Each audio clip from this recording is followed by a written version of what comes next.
can wear. Damn, the lighting. The lighting.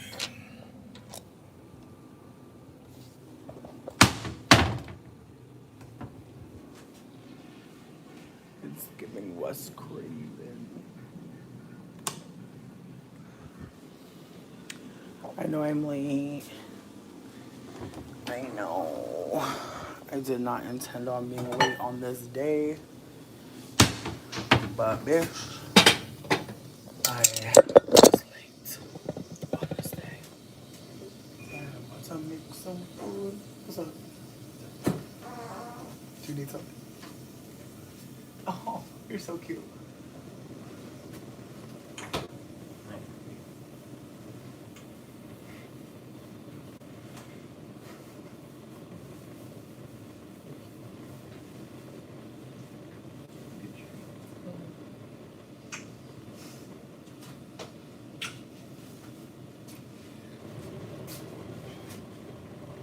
Hi. Yes, I'm super late. I meant to be here earlier. Oh, you're glad I popped up? Bitch, I'm glad you popped up. How are you? What up, Shay? I hope you're doing well.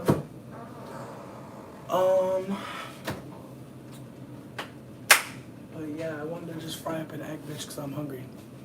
Oh, that's so cute. I literally just had a moment today where I was like, I could not handle like being internet famous again. Like what's happening right now is nice. Like, I don't want to be anything else. I'm so good. Like, I'm super fucking good. Honestly. Dang, where my eggs? Oh my god, I'm so hungry, y'all. You're not doing well? Bish, all we do is talk about how we're not doing well. Talk more. Talk more. What's going on? Go ahead. Say what's going on. Absolutely. But you ain't gonna perform like everything is Gucci, like if it's really not. So just know that.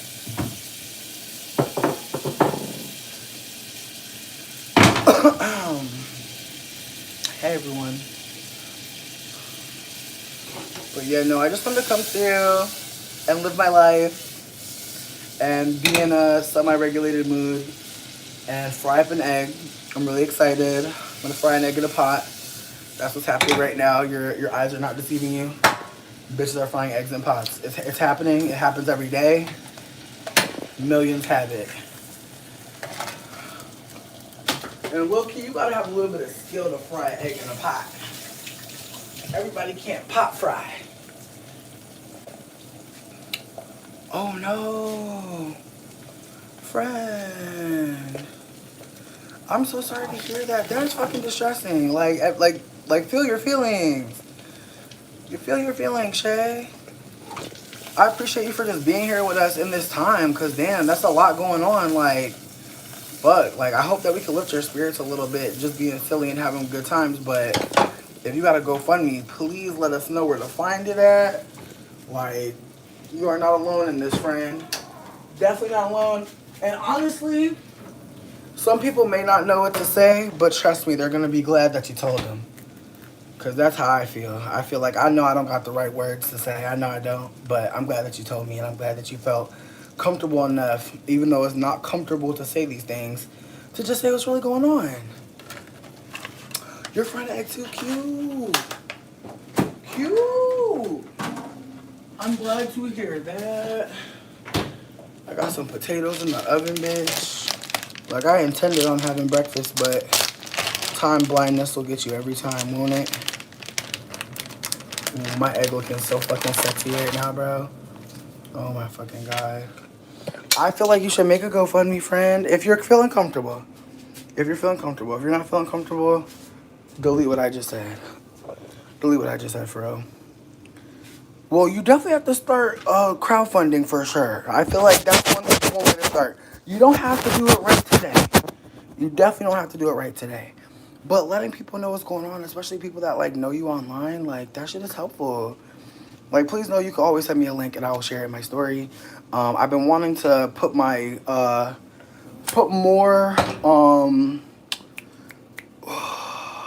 I've been wanting to put a space for mutual aid in my on my menu, just because I feel like as someone who is a business owner, I just feel like we gotta be like more realistic about what's going on right now. And a lot of these corporations are not giving a fuck about people, and are not giving a fuck if people live or die, and that's just fucking disgusting.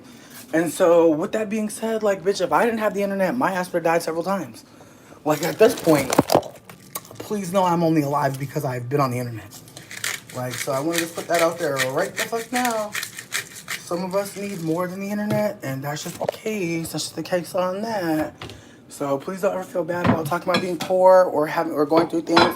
Sweetie, that's all I do here. Like, that's all I do here.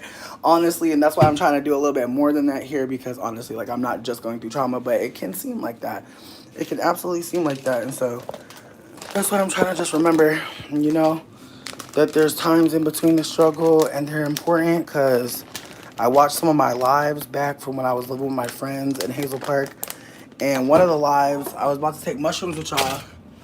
And it was such a lovely live. Come back, girl. But yeah, I did a live like 3 months ago. It was called like Before the Trip. I think it was called Before the Trip. I think that's what it was called. I don't know. But I believe it was that. However, where the fuck? Bitch, where's the bread? Where's the bread? Sorry, I'm hungry. I don't have a TikTok. I do, but I don't. Like, I have one to, like, watch people's TikToks. I don't have one where I really be talking. I'm, like, kind of old, so I don't know how to use it all the way real talk. But I like watching TikTok, so there's that. But what I was going to say is, fuck, my brain. I was saying some things.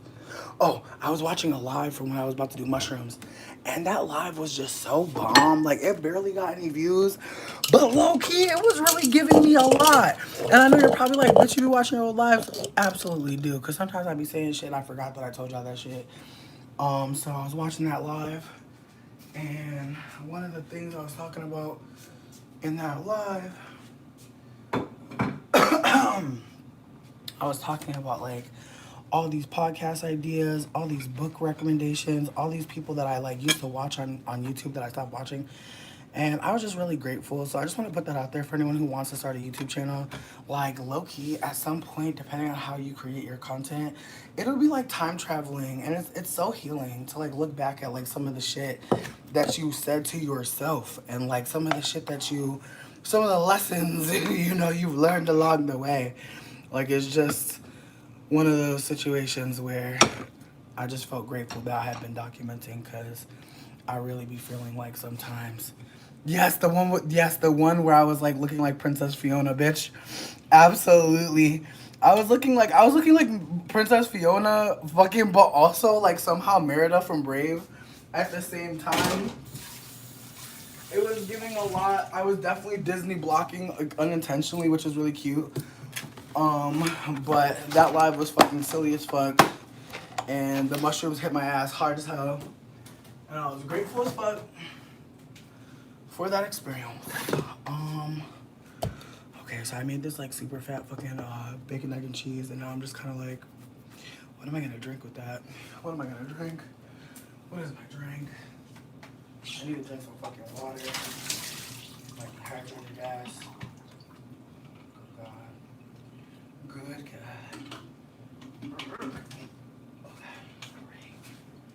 Alright. You know what? Yeah, I can do that for that one. Nah, I look so punk rock, bitch. I'm dead. Low key, I was thinking it. I was really thinking it. I felt like when my hair was down, I was giving mullet. What's my housing situation? You're home for 2 months and you can't manage. Squatting. The man whose name is on this fucking apartment moved out. Started living with a new woman. Like, goes between gaslighting me about this situation and then like going it, like, he does so much stuff. Like, literally my mailbox be open and I be texting him. Like, he texted me the other day. We have not spoken in a while. He texted me being like, do you have any of my mail? And I was like, of course not. And then I was like, can you close the mailbox when you come check it? He's like, I'm sorry, I thought I was doing that. Sir, you are leaving my fucking mailbox open in the desire to get your own mail, like, girl, I hope someone's stealing your mail, bitch. I hope someone's stealing your mail. I truly do, because it's just like, but there's a part of me that feels like the projection, so I'm just like, girl, you probably fucking stealing my mail, ho. Like, the way you be moving, you probably fucking stealing my mail. So I'm probably the one missing some fucking mail, if anything, but whatever. Hey babies, have you seen Love Lies Bleeding, the new lesbian? Okay, I'm crying. I thought you were gonna tell me it was gonna look good. I thought you were telling me it was gonna be not look good, but I thought you were gonna tell me about something that was like a good watch. Unless it is. Unless it is. Kiddos, oh my god, it's been a million years. Oh my god. Wow. Yeah, listen, that's why I said that I was coming back at 1, because I was like, I know some people that be like, when do this bitch be coming on live? Bitch, I never know. Real talk, I really never know. So that's why we're here now. But yeah, we're gonna keep you in this cup because it's cute. I low-key, ooh, my potatoes, bitch, I forgot my fucking potatoes. I was almost potato-less. I think we're gonna sit outside because it's getting, no, because it's hot outside. Let me not fucking lie. It's fucking hot out there, bitch. I really thought about it. I really thought about it for a moment. But, nah. Ooh, these potatoes. Ooh. These potatoes.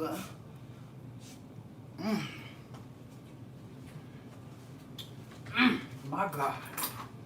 These potatoes don't owe me nothing. My goodness.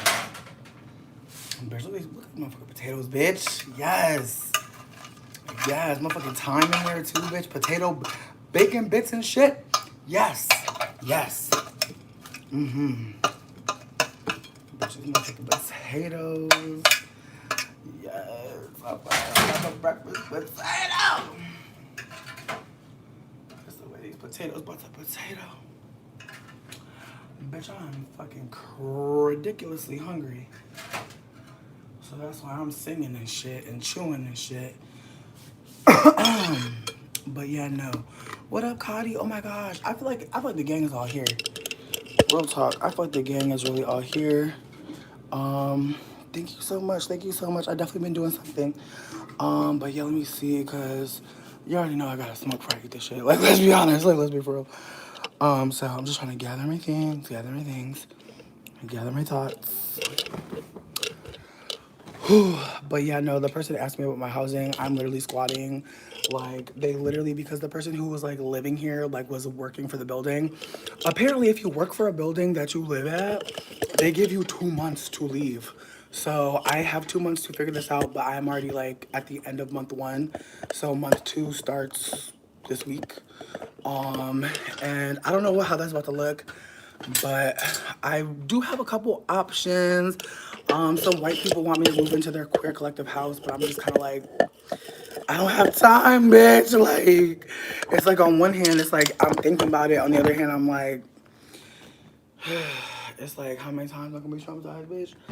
How many times I'm gonna be fucking traumatized? Like, that's where I'm at. Like, it's just, it feels like I don't even have another option, really. But, bitch, oh my God.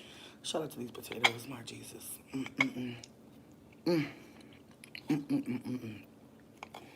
Bitch, the way I was hungry. Bitch, the way I was emaciated. Bitch, I was starving.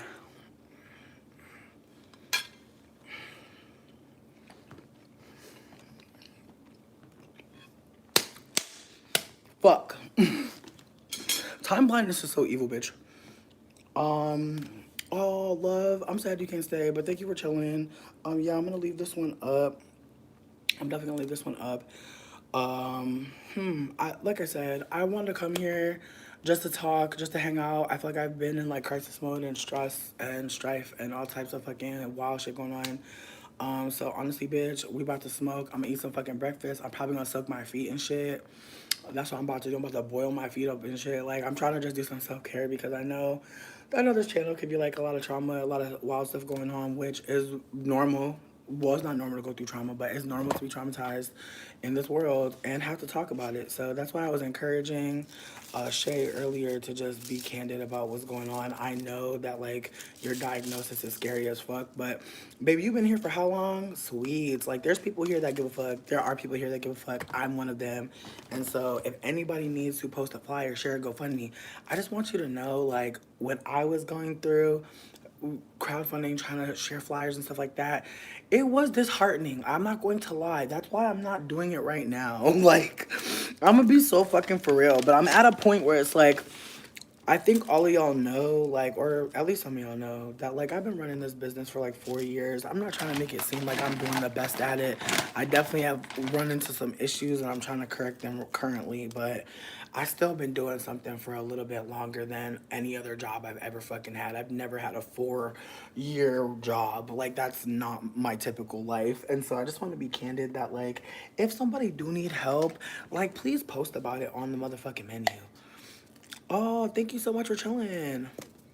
Oh, Mango Peel, thank you for making it. I definitely be seeing your comments. Thank you for being kind and uplifting to me always.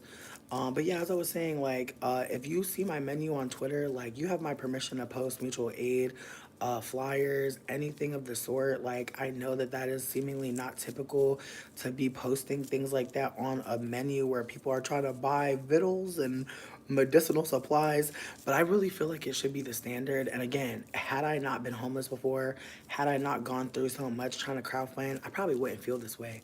But I do, and I have. And so I do think that unfortunately for some of us, going through trauma, it does shape us differently, and we can only focus on the ways that like that's a negative thing. But I think sometimes when we go through trauma, we haven't. Bitch, my phone died. Bitch, my phone died, but I plugged it in as soon as it died. I plugged it in as soon as it died, bitch. You can definitely do your Cash App. You could definitely do your Cash App. Like whatever makes sense for you. I'm only saying GoFundMe because I know some people that's just a way for them to post it. I'm so sorry, bitch. I had like a thing on my nose that was bothering me. My bad. But yeah, so anyways, but yeah, no, so getting back to it though, whatever's the best way to get money to you, I feel like that's all I was trying to encourage is that like if there's a way to get money to you, resources to you, please do not be afraid to do that. To disrupt, like I feel like name that you might be derailing the space. I'm gonna be real with you. There's some spaces on Earth where like you can't do certain things. Here, have fun. You know what I mean? Like whatever's necessary. Do that shit. Cause there's no decorum here. Like bitches be on motherfucking like bitches would be on psychedelics in white people's houses just bugging the fuck out. Like honestly. Like please don't ever feel like you're gonna take away from this space with your desires or what with your needs, like at all. I'm not laughing at like the situation. I'm just like laughing at me being like just a wayward soul. And of people being worried about offending me is very rare, honestly. So just please know that. A bitch, honestly, like it's understandable. It's understandable.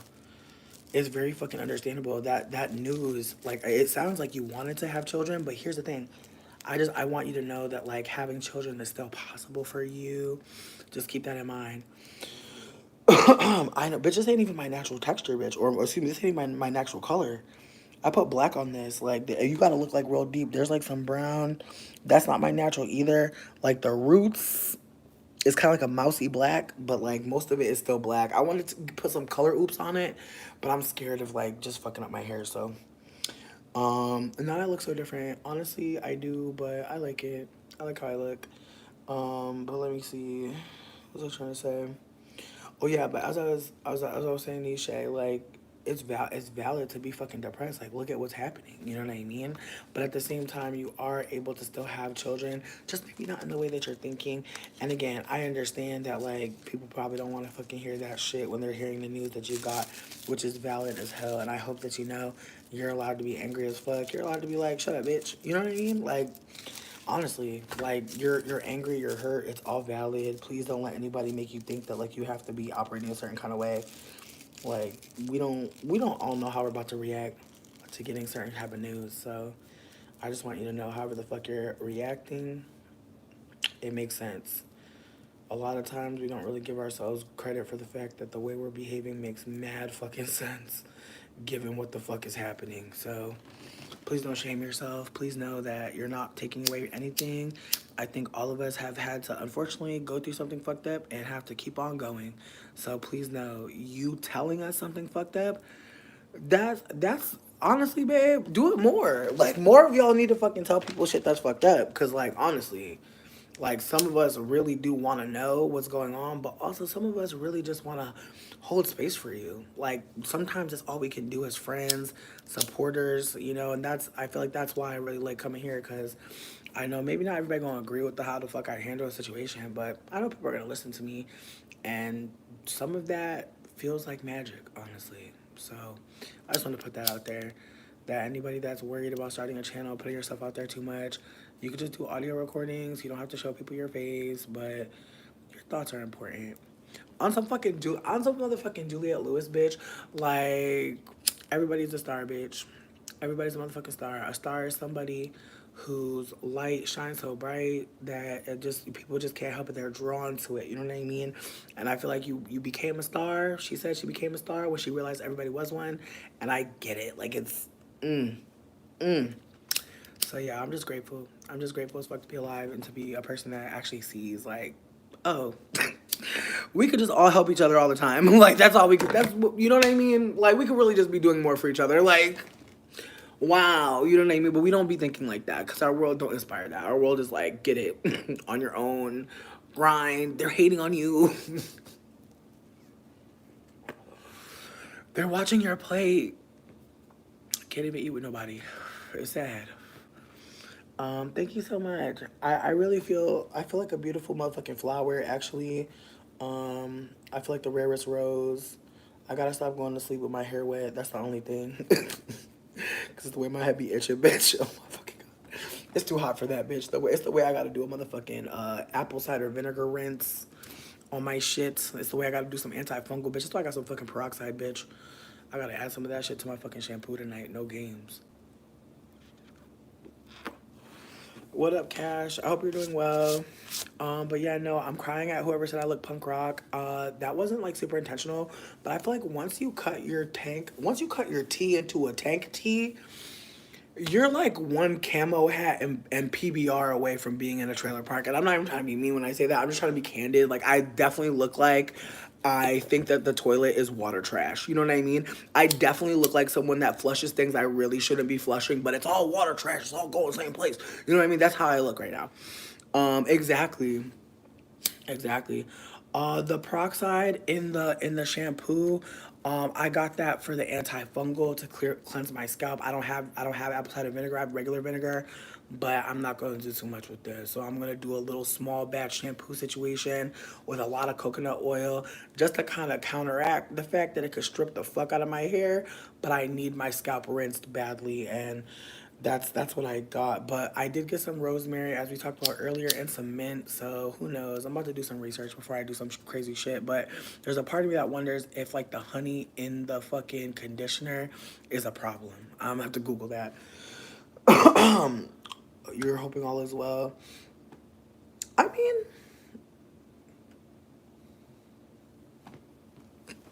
you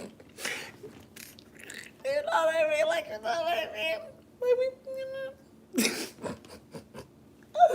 you know, I'm not trying to do too much. Like, you know, we're doing,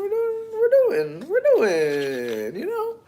I be feeling so, but then, you know, I don't know. It's like, I feel like 50-50 because it's like, again, I know this is like trigger warning for mentioning, trigger warning for mention for homicide, but it's like, I hate to say this. I really hate to say this, but I feel like, bitch, I feel like ever since that motherfucker almost killed me, bitch, I just been feeling good as hell. Like, I know that sounds crazy, but it's just like, you know what?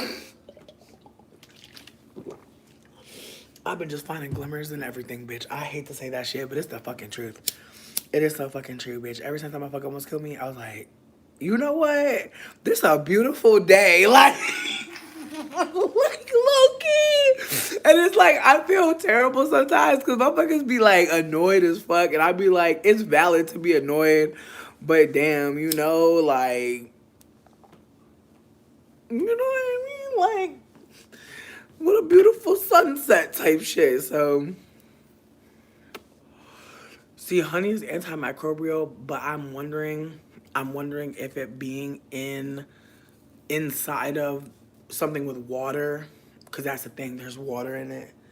I added water, and I feel like that might have been my fatal flaw. Is I shouldn't have added no water to it, because I feel like the water. I don't know, bitch. No, like for real though, bitch. Like no games. Again, I know it seems like fake, but it's genuinely like, oh, like I could have been dead. So I feel like I gotta make the most out of this shit. Like low key, I feel like I got plot armor. Like I feel like, oh damn, bitch. I feel like, okay, for all my Twilight girls, I feel like, bitch. I feel like Alice had a vision.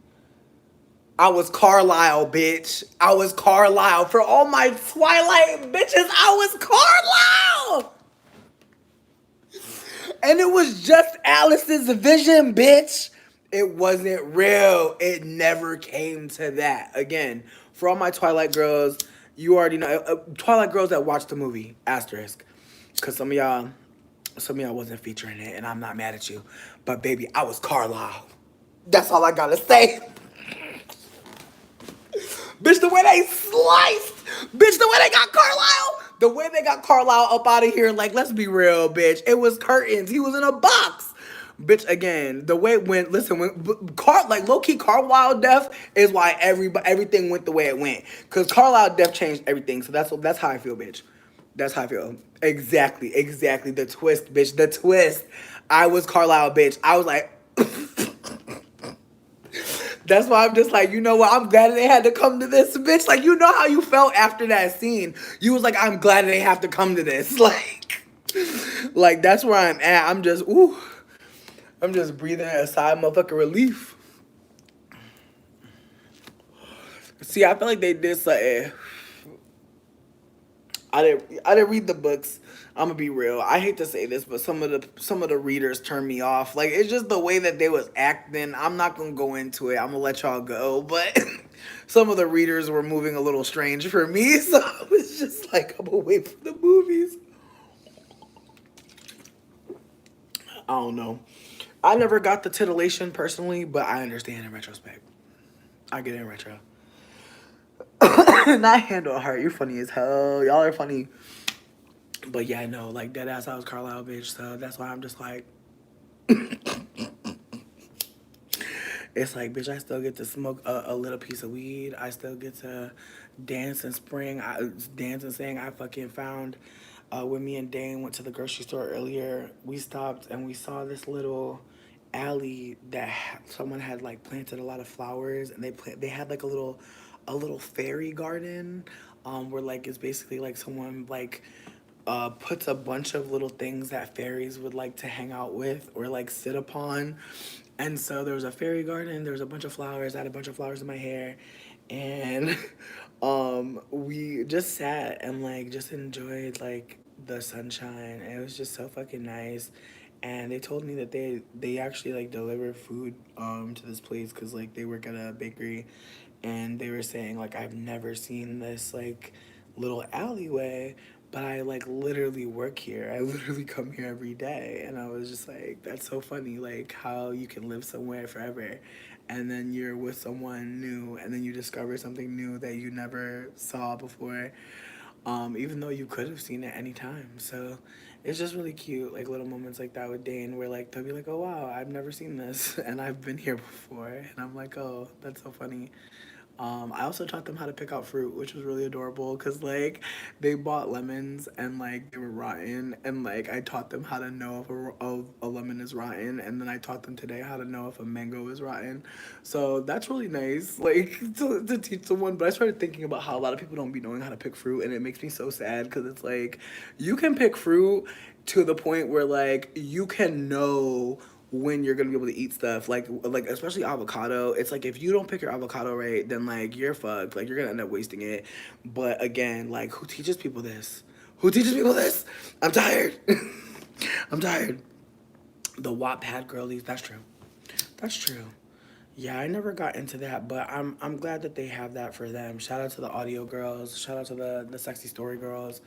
I want to start getting into reading mysteries because I don't know. There's a part of me that's really like wondering like what's there for me.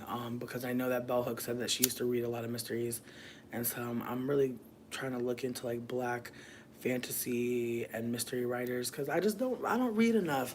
I feel like I'm reading a lot for like personal development. I'm not reading for fun, and so I'm trying to figure out what books I would like to read for fun. So I'm gonna see if there's a good mystery book out there. Mm. You know what? I haven't read enough Toady. Okay, all right. Well, let us know how Libby goes. If it's hitting, cause like I just canceled my Audible subscription, just cause it's like I'm not like all I'm doing is just using this shit to buy books. Like I'm not using this shit for real. Like, so there's a part of me that's like I need to just keep on using YouTube. Like YouTube has a lot of free audiobooks. For anybody that doesn't have money like that and is like, fuck a subscription, I feel you. Please get yourself on YouTube and watch an audiobook. The only thing about that is the ads. The ads on YouTube. I want to fight. I want to fight so bad. The ads on YouTube are getting demonic at this point. Like, they're screaming at you. They're not letting you leave. Mm. I remember hearing about Octavia Butler. I believe Kindred is a ad. I believe the series Kindred that just came out is based on a book that she wrote. Okay, all right. You know what? Delete, delete, delete. All right. You know what, Ultra? We appreciate you. We appreciate you because we definitely need some books for just entertainment. Cause ugh, you know what though? One thing that I want to share, the Roku TV that this person gave me a few years. Well, yeah, like a year or two ago at this point. I started like going into it because like I really don't watch TV. Not trying to flex, just saying like I feel like I just watch YouTube, which I feel like is the new TV, right? Anyways, so I fucking noticed that there is a Bad Girls Club channel. I feel like I've said this before, but it literally plays every season of the Bad Girls Club. Like all day, all it does is play Bad Girls Club. And the last time I was watching, they were on New Orleans.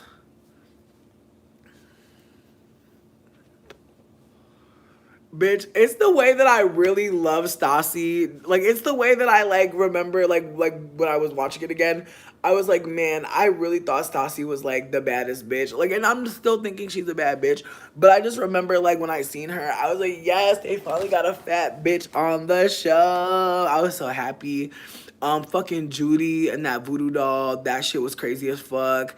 Rewatching all of that shit. Oh my god. Fucking Shelly. I know exactly who touched my contacts and punched that bitch in the head. Oh my god, bitch. That shit was wild. And there was a fucking scene in an after show where it was like Tanisha, fucking one of the Ashleys, the one called Cookie, Natalie, and Flo. And they're all sitting on the couch talking about the worst fights that happen. And they showed the fight between Nastasia and Shelly, and that shit killed me, bitch. I was crying. I could not breathe. Like, they were all, like, shook as fuck. They were like, damn. They were like, Shelly got rocked. Sierra, I'm fucking crying right now. I'm crying at you seeing anybody. Bitch, why the fuck am I apparently on our Bad Girls Club? I didn't even know I was a part of that. But apparently Morgan, the one that they beat up, is pregnant. And when I said they beat up, I feel like I'm trying to remember who. Damn, I feel like Morgan was New Orleans. I feel like that. No, Tanisha really like. Here's the thing though. Like, if you really think about what Tanisha went through though, like Tanisha went through some really crazy shit. Like when you really think about like all the black girls that have all been on the show, like just the racism that has unfolded. Like I remember like bitch, the New Orleans one that pissed me off was fucking it was Tiara's birthday, and like she was explaining like back home my birthday is the whole month, like the whole month is my birthday. and they had a new white girl named Cheyenne who just got into the house, and she's like, I don't want to go to a black club anymore. Like, I'm tired of going to these black clubs. And why Angelique gonna go, you know, she's committing social suicide right now. She's like, there's other ways to say it, like, I don't want to go to a hip-hop R&B club. And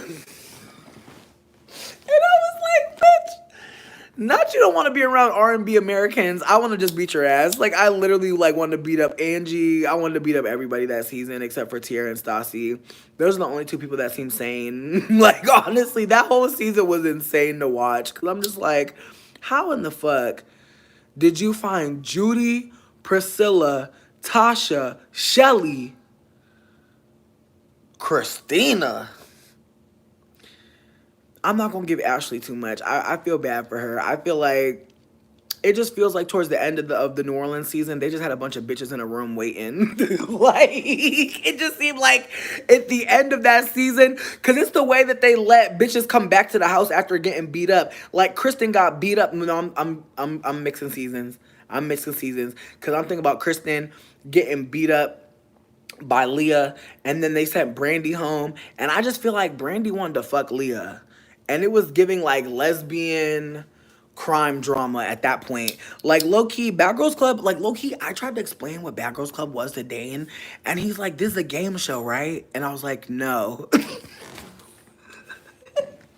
Because, bitch, when I found out there was a channel that just plays Bad Girls Club, I'm like, oh, yeah. And then I'm watching it again, and I was just like, oh shit.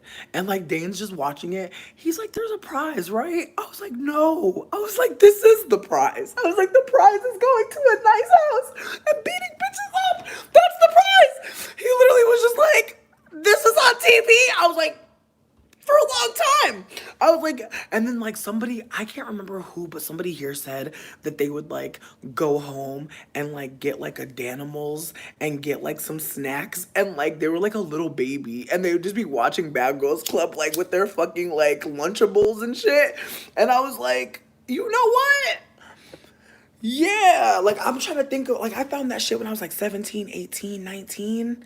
And then at some point I wanted to audition for it, but then I was like, no, because I can't fight. And that's what really was a deciding factor. Like, I feel like about the time that I wanted to do it, I'm trying to think of like what season. Like, I want to say it was after Natalie's season that I was really thinking about it. But I feel like Natalie's season had me like, because I feel like Tanisha's season is what made me really think about it. But I feel like Natalie's season had me really thinking like, just because I remember I run LA and like how fucking wild the bitch was looking. And I was like, this doesn't seem that deep. Because like, yes, there was fighting, but I feel like that season was really bizarre. Furby, I also feel like, I don't know, like, I just feel like Natalie's season, again, it just made it seem lower stakes. And then I want to say like, I can't remember. I want to say after Natalie's season was Char's season, and that's when I was like, yeah, I wouldn't want to be up on that. Char's season looked boring as fuck. Yeah, oh, what up, Clar? No, Brandy and Leah, it was crazy. Didn't Brandy expose some crazy shit about someone? Oh, you know what it was? Danielle had talked about being on heroin. Bitch, I hate to tell you this, but I'll never forget any of this. Bitch, I could do a quiz right now on Bad Girls Club, bitch. Bitch, if there was a Bad Girls Club Harvard, bitch, I'd be in it. Because I'd be like, yep, and I know this lore and I know that lore. And bitch, the other day, me and my friend were laughing about how we used to watch Jersey Shore. And I like went out of my way to do some research on The Note. Because I remember that being such a big deal. But in retrospect, it's like, yo, The Note was crazy. Like, I know I'm switching gears. I'm going back to Bad Girls Club. But like, The Note, like, bitch, The Note literally exists on like line. Like, you could actually read what the note says. And it was like, Sam, Ron has been grinding on fat women. Like, and it kills me. Because it's just like, imagine like someone telling you that your man was grinding on fat women. It just reminded me of like how like when you're skinny and like when you're younger you're like it's like those things matter, like especially a skinny girl, like they're like, oh my god, he was grinding on fat women. But the way they wrote it in all caps, bitch, and the way that all the boys were like, who wrote it? Bitch, every bitch on earth. Are you kidding? Like, think about what it says. Like, bitches wrote this note. Like, come on. But there's the way that they were like, who is my op? All of them, bitch. Are you kidding? Like, girl, like really trying to figure out who wrote the note. And you want to know why they were trying though? Because I feel like Jenny, no tea, no shade. I feel like Jenny was like the male identified one out of all of them. I feel like Snooki was just, Gianni. That's all I'm gonna say. And then Angelina.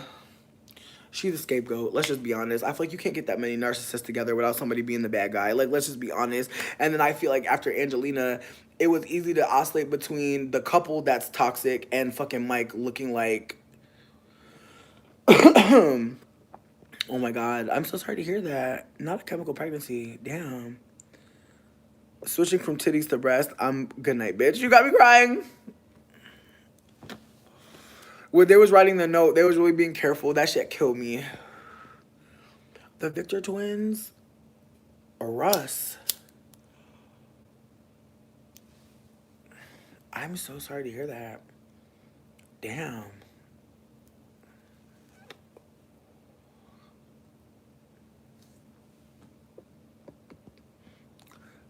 Not the nose sugar. You said Natalie changed everything. She really did. Like the Natalie Arkham Bad Girls Club was like insane. Cause like I just feel like I felt bad for Kendra because I feel like Kendra was so sidekicked. Cause Natalie's a bully. Like she needed a sidekick. Let's just keep it a buck. And I just feel like she wanted to make the show about her, but it's like to me, I feel like Natalie wasn't a main character, but she was so loud that she was gonna always be in front of the camera. Like, I just feel like that's the thing about it. Is like she very much a B character. She's not the one that you really want to watch, but we're watching her. We're seeing her. Oh, one of the Victor twins gave their life to Christ. Okay, I love to see it. Good for them. You know. Ron was her true op. Ron was her Dominique. Dominique. And it's the way that Sam, like the thing that makes me sad about Sam is like, girl. Like, and the thing that makes me sad for her is she tried to be with Mike at first, and then she's like, Ron's hot, I'm attracted. And I was like, I know she watched that shit and be sick.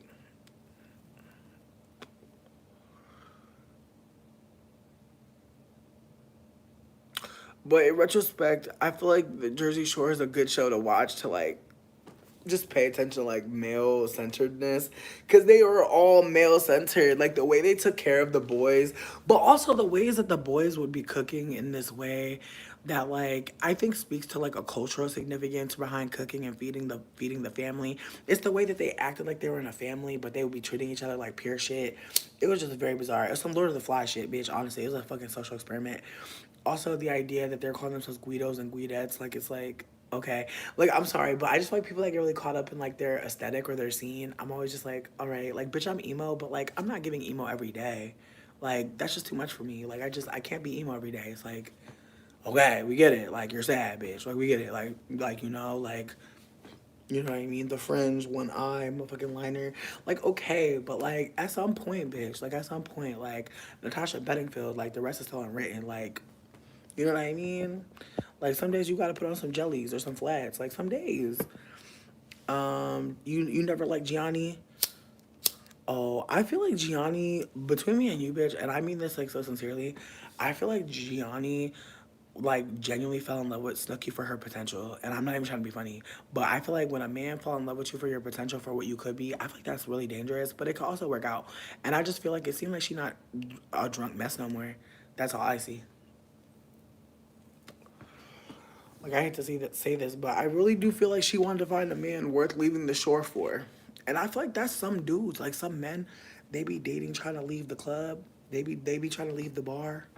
Like I feel like I'm not gonna give her too much because it's like I seen her on the Where's the beach episode, baby. The way Snooki was an alcoholic before our eyes, the way nobody was helping her, the way they was laughing, the way they was getting mad at her, like she needed help. But who's gonna give her help? MTV? MTV? No. And why the fuck I just watched Teen Mom by accident the other day?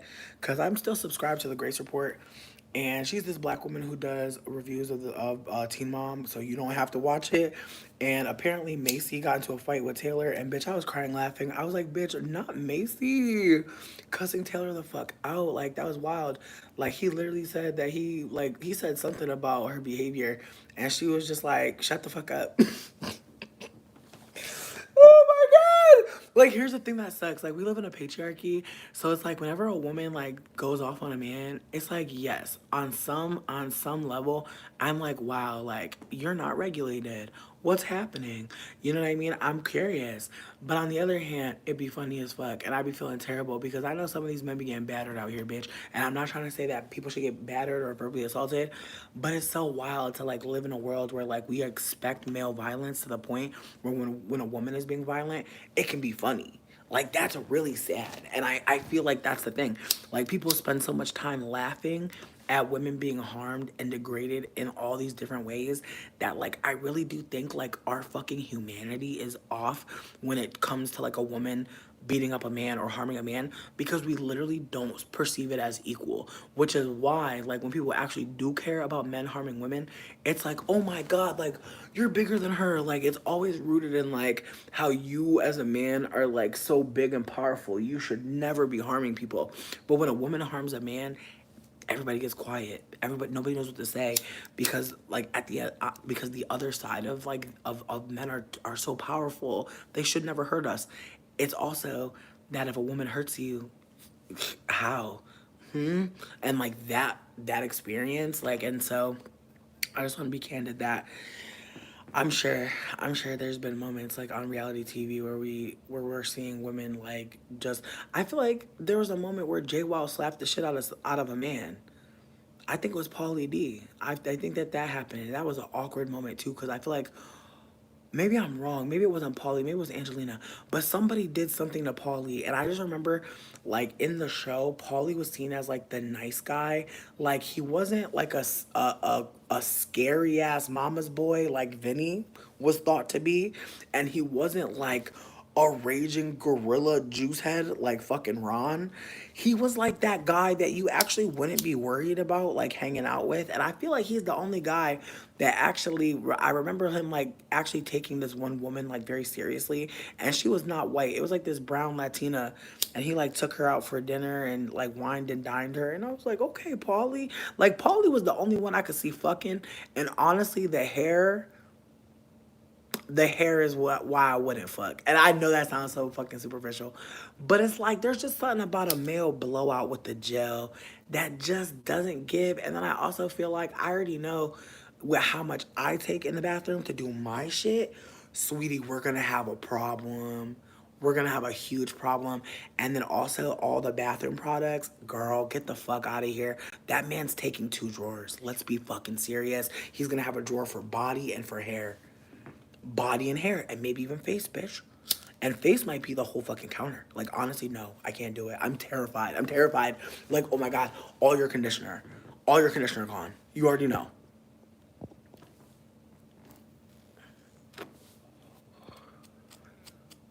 The Jersey storehouse definitely looked like it smelled like pickles. It definitely looked like a pickly environment. It had a pickly, sweaty air about it. On top of that, I feel like just all the sand, like they're near the beach. I know that floor was gritty as fuck, and they were always making breakfast. I know there was just oil and egg everywhere, bitch. I just know it. Like they would literally, they're the kind of white people that take out like 15 eggs just to make one breakfast. Like they have a fucking desk of bread. A desk of bread. They have all these things out on the counter for hours. Like I don't know. There's something about that just makes my booty itch. It's just not. Yeah, exactly. Clar, bring it up. Yes, when they went to Italy, he was worried about the gel out there. He was like, I don't think they're gonna have my gel. I'm like, oh, he got special gel. I could never fuck you. Like, I feel like he'd be so disgusted by me, bitch. Like, I feel like I'll fart in front of a man. I feel like he could not handle it. I feel like he's one of those men that would take it, would be like, would feel disrespected by you farting in front of him. My grandfather is one of those men.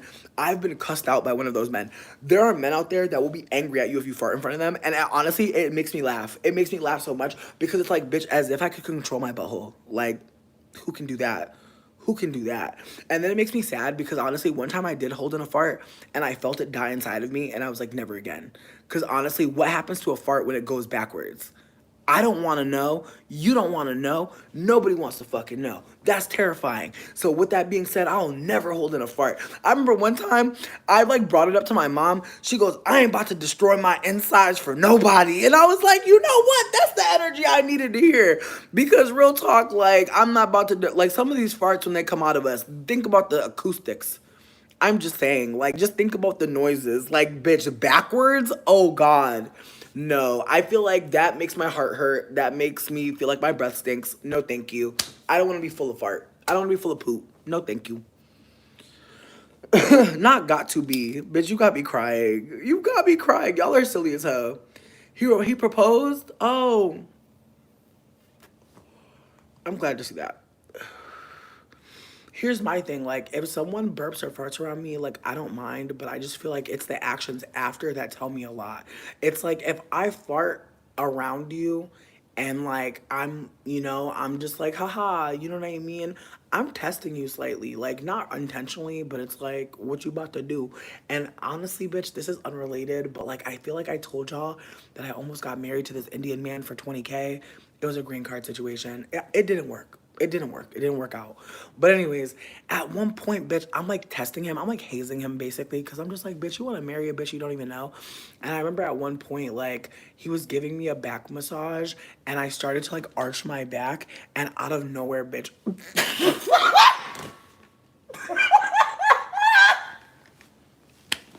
so sorry. I'm sorry in advance. I started to arch my back, and I didn't really think about it too much, bitch. Cause like, just give my little back massage. Bitch, I farted in this man's face so bad. It was crazy. Like, it was like one of those farts where it's like, it starts and you're like, wow, there's more. Oh my god, like it's already bad, but it's like getting worse. Like it's getting worse, and it's like getting to the point. Like it like went on for so long that I was like, oh my god, I'm about to shit in this bitch. Bitch, I have true fear. I literally, and again, I also want to say, like, for some reason, like, my ass was actually out. Listen, I was wearing, like, a dress or some sort of muumuu, some sort of captain, some sort of something. Again, I don't know how exactly this happened, but I'm like, and the farts coming out, he stood there. He allowed it to all. Bitch, he never moved. He never moved.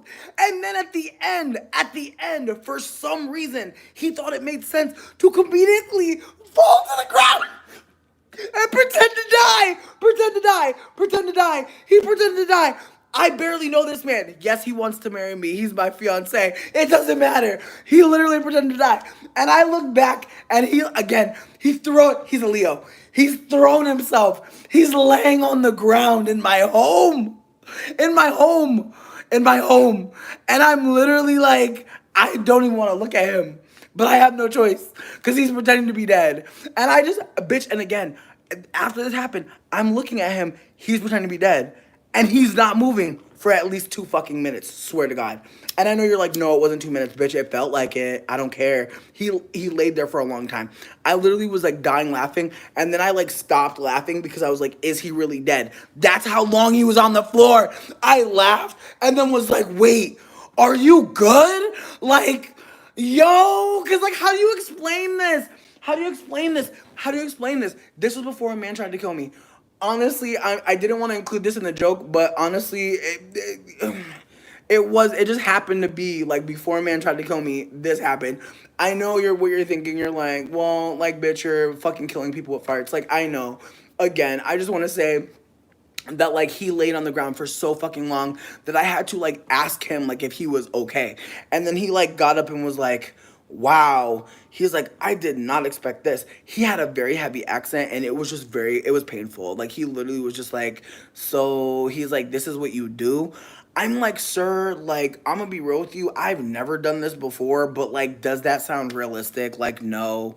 So I'm just like, yeah, I don't know. Like, this has never happened to me. And he literally was just like, I don't know how we got past that. I want to say we just started watching a comedy special or something, but I just want to say that from that moment on, I want to say that's when like things started happening between us that were not positive. And again, in retrospect, when I think about it, I kind of get it.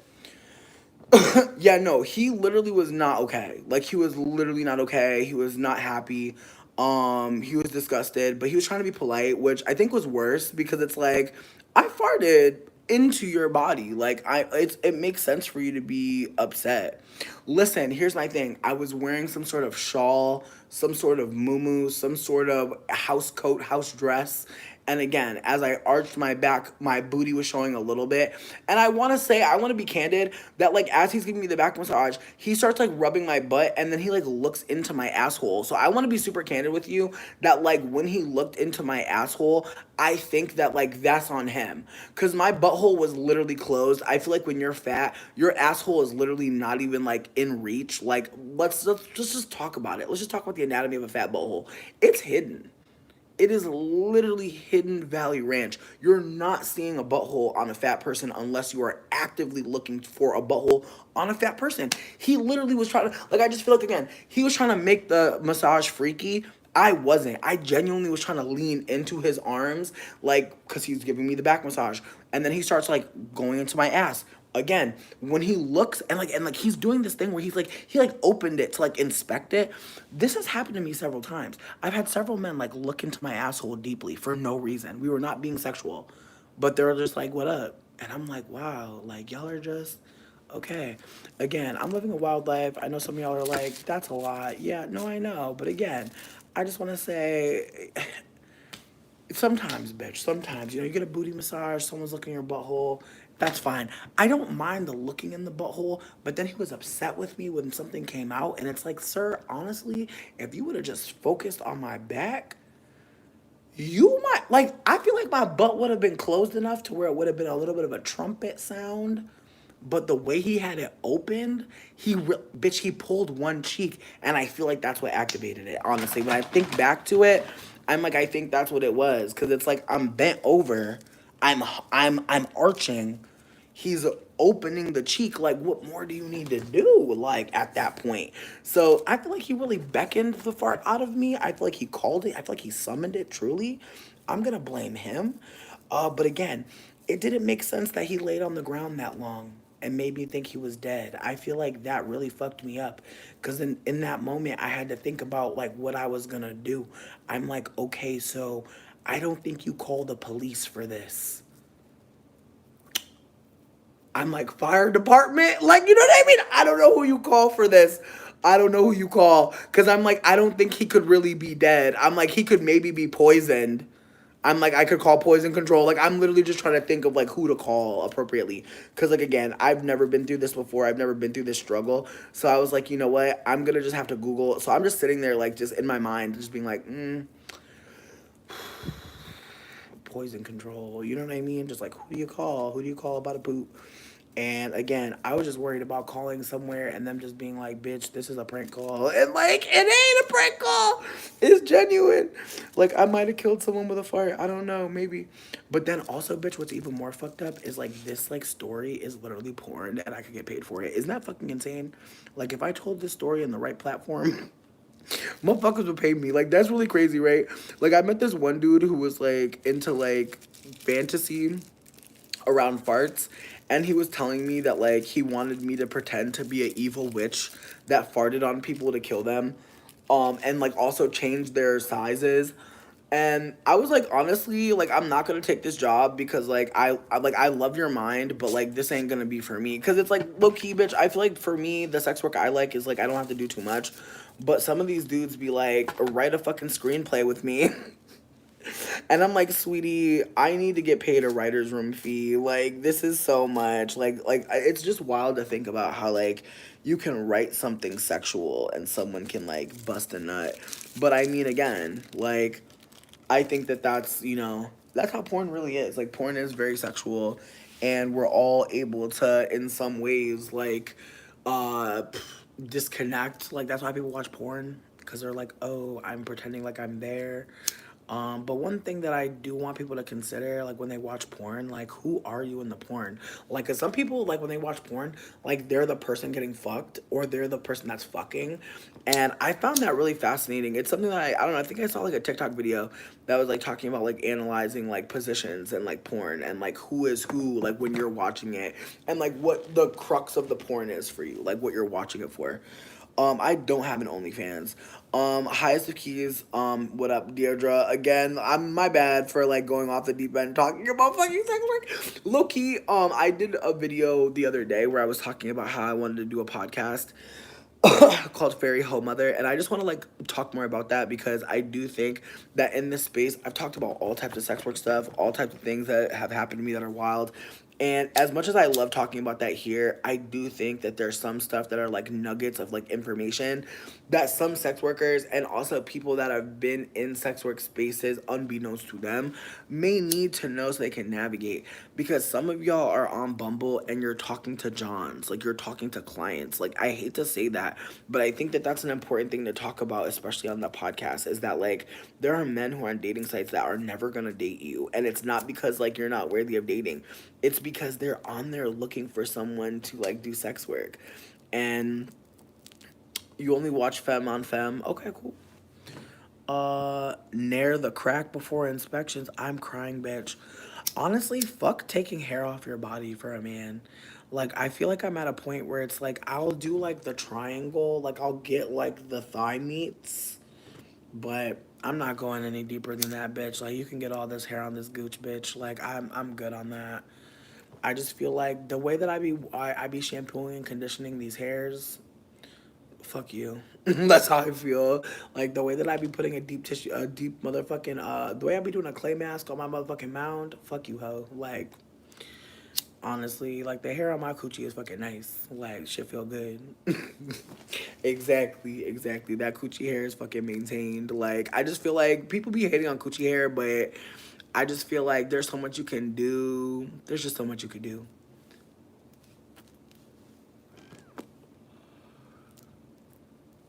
Ooh, I hear you. I feel like sometimes I watch porn and I'm just like, yo, you know what kills me? Whenever I watch porn and I go to the comments, yo, the comments be throwing me off. One time I was watching this porn in the comment section, the person was like, yo, y'all need to change the battery on that smoke detector. And I'm like, who are y'all? Like, who are y'all? Like, if you're here, speak. If you're here, speak. Y'all be hearing people, I swear to God, until I read that comment, I don't even be hearing it. Who are you? Where did you come from? I swear to God, I never hear that shit. And then one time I seen this one comment where someone was like, I love your content. I want you to fix your smoke alarm. I would hate for you to die in a fire. And I was like, girl, what a comment to leave, bitch. I'd be scared to say I love this shit too much. Motherfuckers be like, don't get burnt up. Like, girl, why it had to be that?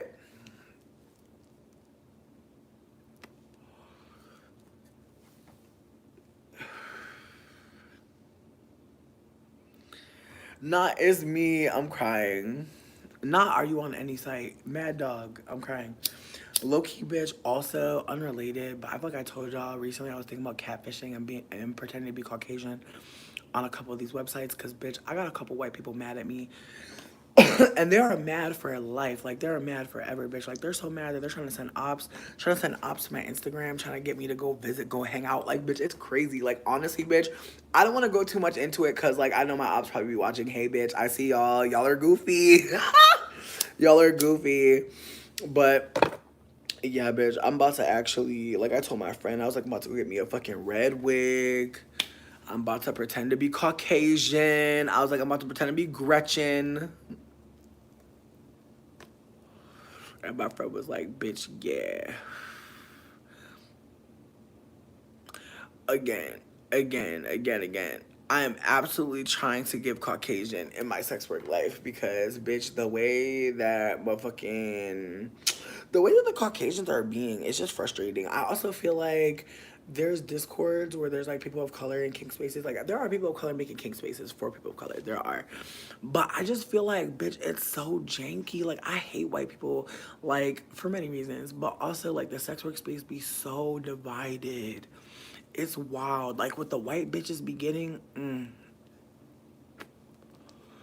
it be making me sick as fuck. And I hate that for me because I feel like some people when they hear that they really want to like press it, like they really want to like make you feel shittier, and it's so annoying. Like I've told several white men like that, like doing weird things like for like just going out of your way for white women in like the face of a person of color is like actually really fucked up. And like some of them have done it more. Like some of them have done it more. Like when I told them, like they're like, "Oh, I'm about to go my way," and I'm like, "Oh, you're a sick bitch. Like what a sick fucking bitch." And again, I know not everybody feels any insecurity around white people getting treated better. That's fine. Like I love that for you. I wish I was there. I'm not. Like, if I see white people getting better than me, especially like romantically, fucking at the job, at the motherfucking grocery store, I don't really care where it is. If I see white people getting a different standard, I'm disgusted and I want to fight. Like, that's just that on that. And I feel like I also have to hold that, like, 9 times out of motherfucking 10, bitch. Like, I'm not saying that I'll never know, but a lot of times I won't know. But when you know, shit could fuck up your whole day. You'll just be like, oh, the white people could do that? Okay. All right.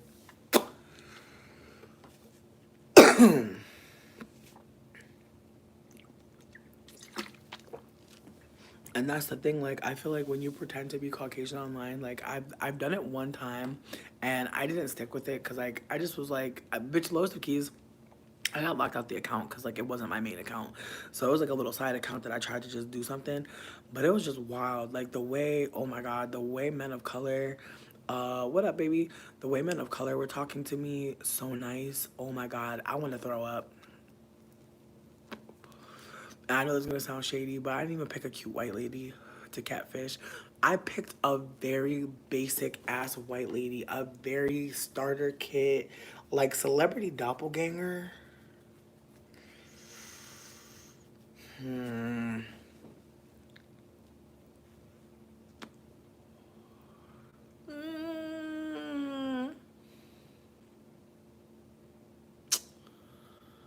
Mm, I'm really trying to think. Cause like she low key don't have a celebrity doppelganger, but she do. But she don't. She's just like an old ass white lady of like Latin descent. So like she had lips. Listen, I wasn't about to be a lipless white. I was not about to be a lipless white. I had a little bit of a standard for the Caucasian I was gonna be. I was going to at least have a motherfucking lip. So she had a lip. I want to say she had like dark root with like maybe like a golden like ombre kind of vibe. Longer hair. Nice shape, but I feel like the face very much basic average. But the way that these men of color were like, hey, like writing paragraphs, writing long messages, talking about taking the bitch out, I was like, whoa, like that's crazy. And I also catfish that's older than myself just to see. And it was like, damn, like older white women. But I want y'all to type in on YouTube classic dating experience, black women, and you'll find a bunch of video compilations, but like there are a bunch of black women talking about like never getting the classic dating experience. And it really made me like just sit with like just all of these like really wild situations that I be going through sometimes.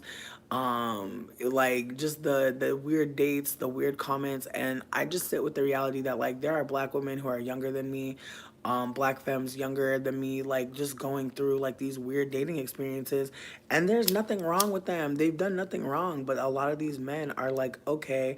And again, I feel like these are things that I'm learning from listening to men be candid, but like there's this idea of like pecking order, and so like if you're a certain size or you're a certain skin tone, then like there's a way to treat you that like is like lesser than everyone else. And I know because I am a fat person, there are times where men are like literally thinking like this is some discount pussy. Like I'm not gonna have to do too much for this bitch. But because I am a lighter skinned person, there are times where like people will still like go out their way for me. But then at some point they're like, oh, she's not worth this.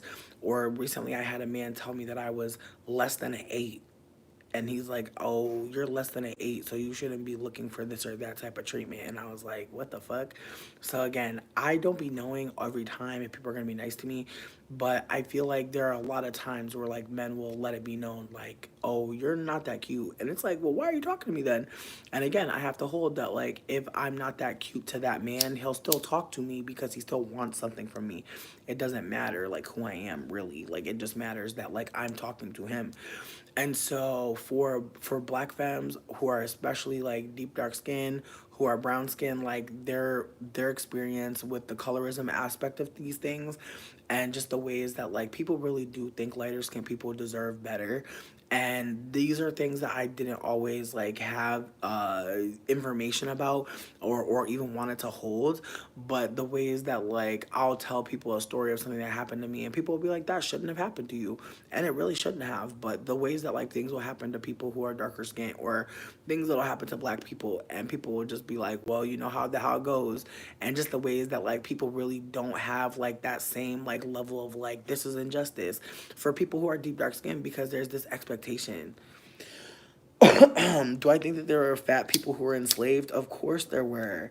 That's what the mammy trope rests on. The idea that there are fat, deep dark skinned people who are less valuable, and therefore more deserving of menial labor, such as staying in the kitchen all day and cooking.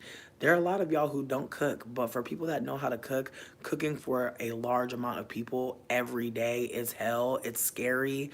It's time consuming. It hurts the body. Like even cooking for yourself, like that is not like it's not an easy thing. And a lot of people with ADHD know that. Between time blindness and just like the reality of like having to get stuff on a certain time frame before it burns up. Um,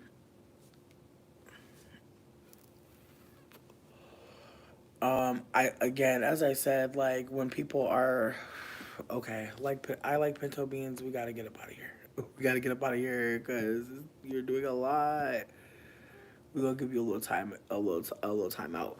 But yeah, getting back into it though, it's just there's just different layers of oppression happening and privilege happening, and so I'm just trying to be candid that like I know I don't know it all. I don't purport to know it all. If you say something like really weird, I'm gonna just put you in timeout. Just a PS on that. I feel like some of the mods are like out of here, so I got a mod. So just try to be nice and chill, please.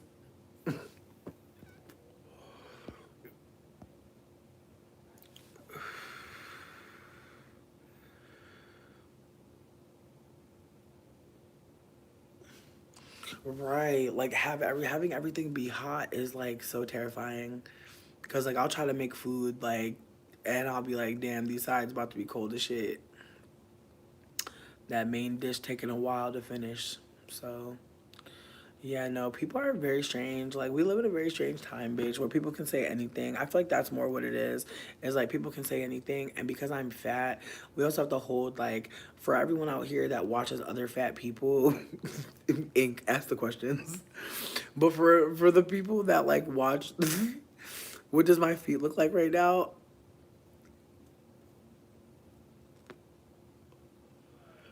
Jesus Christ, we're just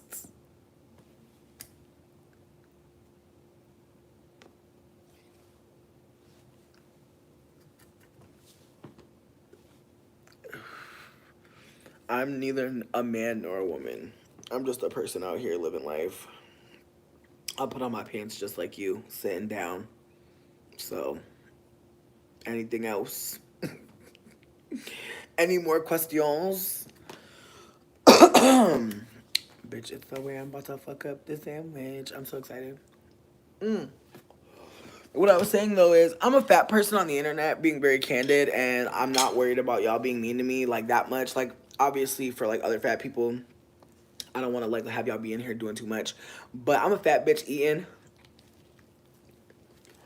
smiling.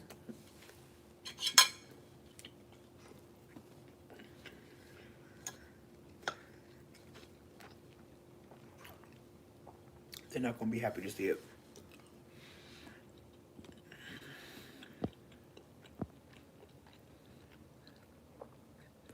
Yep.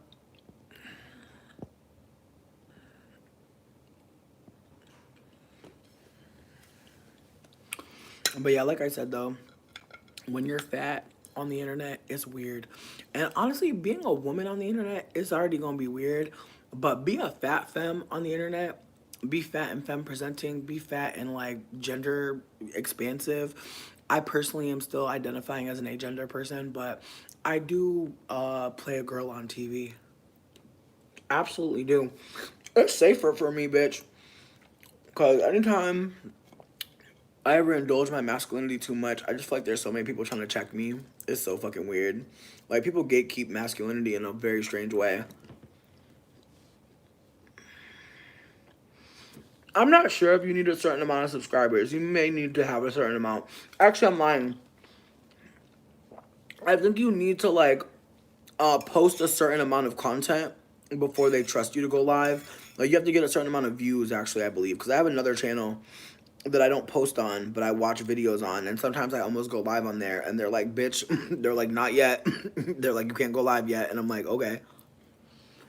I have no pronouns. You will never misgender me. I'll never feel no type of way about what you perceive. Because I've already said this before, but I am a man. I know, like, and like, not in the colloquial sense. Like, I know I'm not like the traditional man, but I think that, like, being a gentle bitch, as I am, I think that some people just get really frustrated because I feel like, you know, there's studs out here. There's people that perform masculinity.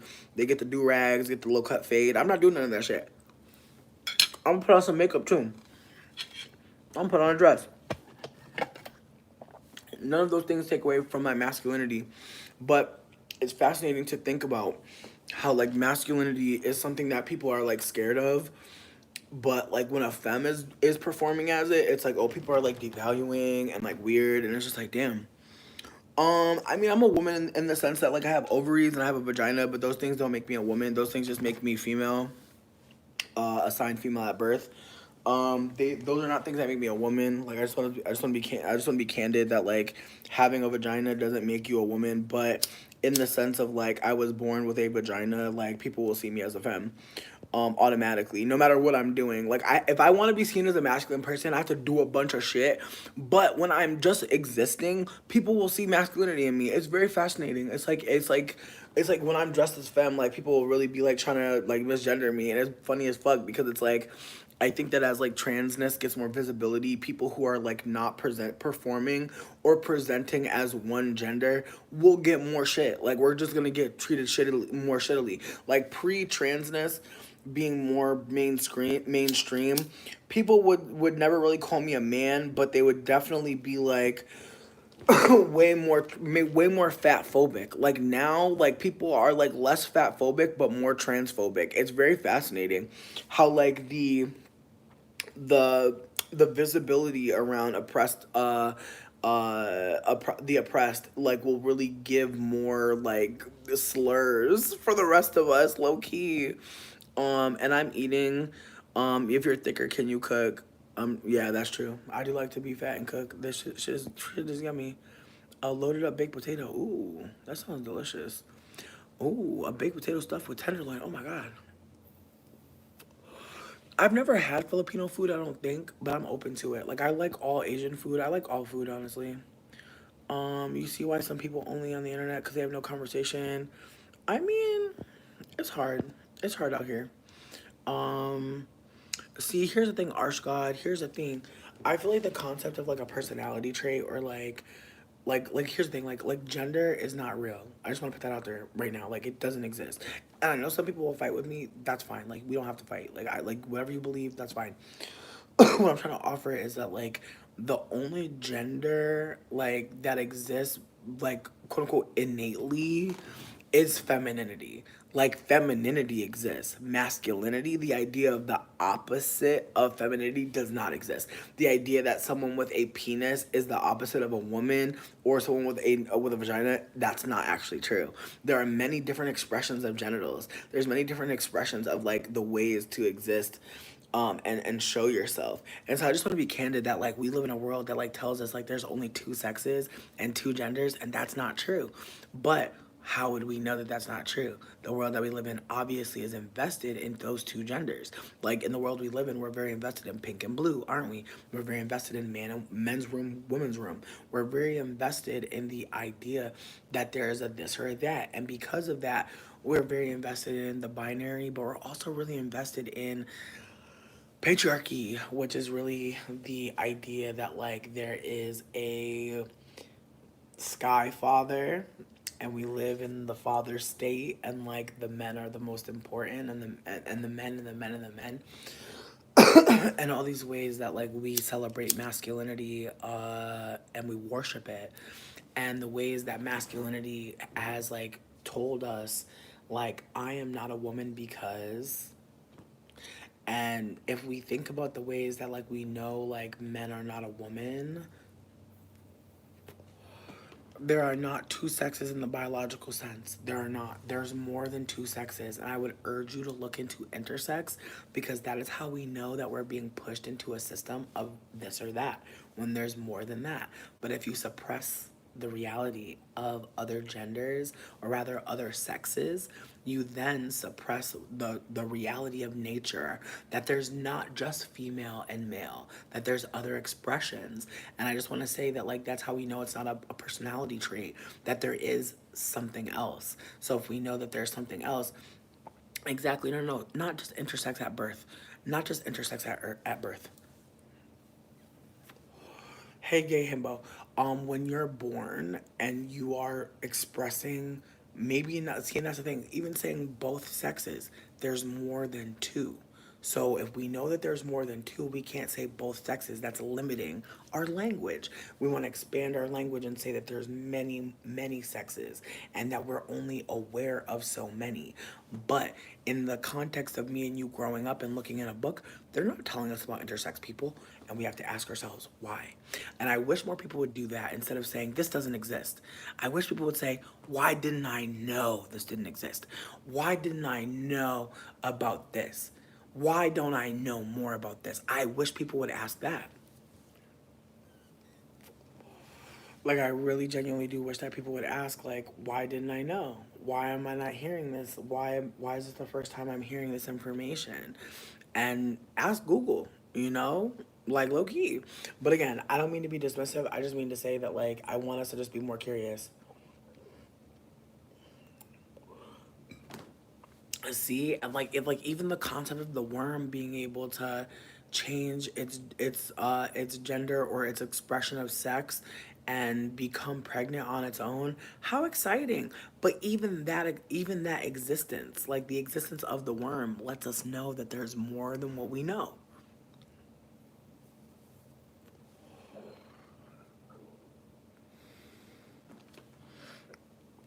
And see, that's the thing. That's the thing. Yes, I have absolutely physically attacked a man. Absolutely. Absolutely. I've absolutely hit him. I've absolutely hit a man. I've absolutely done that before. Do I think that it was always the best thing to have done?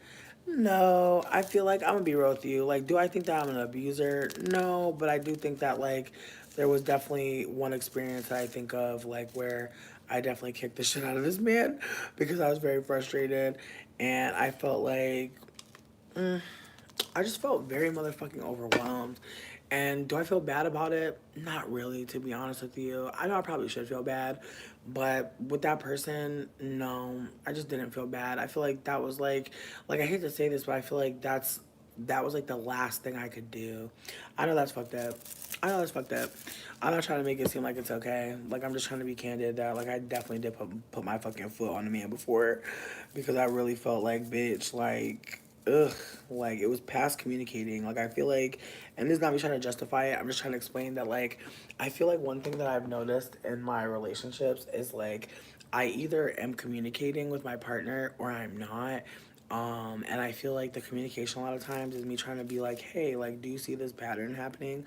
Or do you see this or that? And I feel like because I can kind of become like the timekeeper, the manager for the relationship, I feel like that is one thing that I think was happening in that situation where it's like the relationship was perfect, but anytime I had a conflict with something, it seemed like it was my issue. And it's like, bro, every time we talk about something negative, I have to be the one to bring it up. And then it just starts to make me feel like shit. Like, damn, like all I'm doing is nagging you. But it's like, no, I'm fucking trying to talk to you. I'm trying to fucking communicate with you, and you're not communicating with me, and you're making me have to hyper communicate. And so I feel like by that point, I feel like when I kicked him, I was just kind of like, bitch, I have nothing more to say. Like, I was just like, get away from me. Like, leave me. Like, I cannot expend any more energy talking to your ass ever again.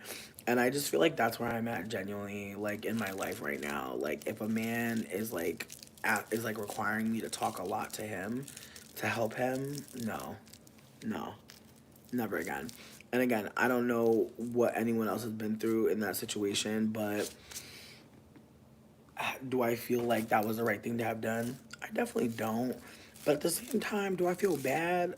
I really can't, because I feel like I was just like, I just feel like if I wanted to break up with that person, I couldn't just be like, I'm done with you. Like that wasn't working. Like it just felt like I had to like really like go nuts. Um let me see. You're a straight, normative, regular guy. Not regular. Oh my god, bitch. We're regular. Listen, if you're regular, trans people are regular too. Like it's like people can be regular as fucking gay as hell. Let's not take over. Let's not take regular and take it and make it be something that straight people are, cause y'all are not regular. Low key, bitch. Straightness not real. Let's talk about how straightness was invented, bitch. Let's talk about how motherfucking man and woman was invented for what? The purpose of cultivating and colonizing this world.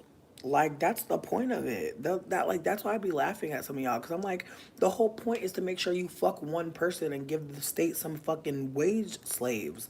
That's the point of it. That's the whole point of gender. It's to be like a man go to work and a woman shut the fuck up and cook the food. So that's why some of us are like, you know what, girl? That ain't never really been my role. None of that appeals to me. I'ma be nothing.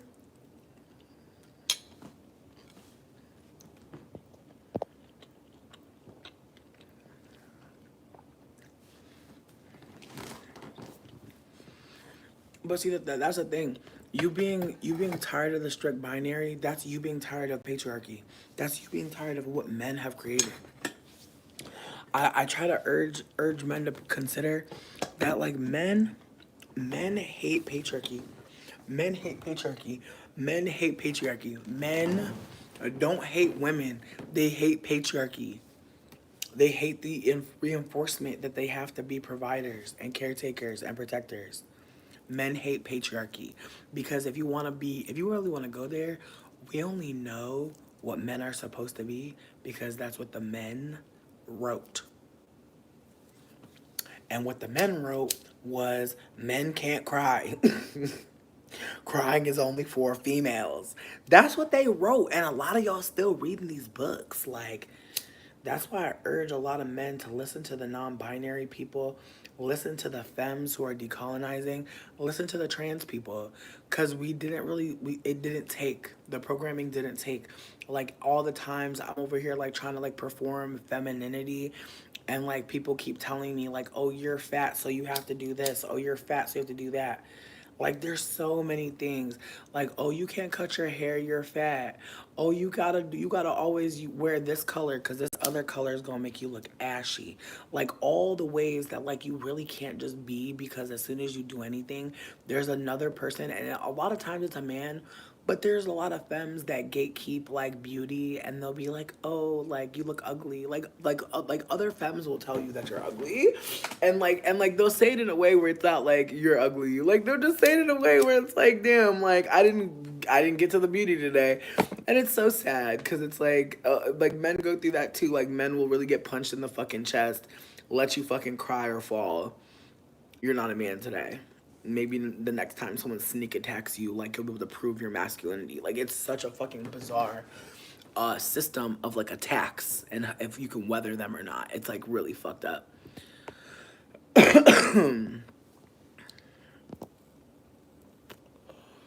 I'm crying. I'm crying. Listen, I just want to be candid. Like when someone asked me if I've ever kicked a man before, I'm like, absolutely. No one is straight or normal. Absolutely, JC, go in. Am I an unhinged lefty? Baby, I want to be so for real. Like, I have not voted in any election. Like, I know that probably sounds really fucked up. I feel like I might have voted for Obama. Maybe. Maybe. I'm not a voter. I'm gonna be so fucking real. I'm not that girl. I don't care. Like, I know people are not gonna fuck with me off that. I don't care. Like, girl, like, I'm sorry, but, like, I know that people are like, we don't want Trump. We don't want Trump. And I know there are people talking about Kamala, but I didn't want to come here and talk about that Amanda Seals Kamala drama. I don't know if anybody's been watching that shit, but I want to be candid. Like I'm not involved in that. I'm not invested in that. I know some people are gonna be saying whatever they're gonna say. That's fine. Listen, I'm too poor to be invested like that. I'm gonna be so fucking for real. No matter what's happening, it's still gonna be late stage capitalism. No matter who's in office. I'm not trying to say that we want Trump in office. I'm not saying that. What I'm trying to offer is like, girl, this Kamala switch, I'm not trying to put it all on her. Clearly the Republican Party, they paid the right people at the right time. That's all I'm gonna say. I feel like the Democrats, like you could tell the Democrats behind. You could tell they're behind on rent, behind on light bill. Like it's just giving like we did not have the money. So we did what we could. Like it's giving that. That's what it's giving to me. So like people can say whatever they want to say. I just feel like they're throwing it away. I feel like the Kamala switch out, it's like it's giving like we don't want to win. That's how I'm feeling. People could think I'm wrong. People think I'm fucked up. That's fine. You can vote. If somebody wants to vote for me, go ahead. But I don't care about voting. And y'all can think about voting all day. But baby, if the popular vote don't dictate who president, girl, don't waste your gas. Like no shade. Like that's the thing that's funny, bitch. Like girl, like they're literally giving it to Trump. In my honest opinion, in my humblest opinion, they're giving it to Trump because even pivoting to Kamala, it's like girl, yeah, she been in the White House, so she know where the buttons are and stuff. True, but at the same time, sweetie, we're not about to play like we didn't see America say fuck no to that white lady. We're not about to play like America like actually gives a fuck about if it's really Kamala. Like it's really not about her. It's really about like the symbology of her because I feel like ever since she became the nom, I've been hearing a lot of people be like, she's not black. And I'm like, oh, they want this conversation to really go. They want this conversation to really go because Kamala is not black. That is true. She has black ancestry. She is mixed.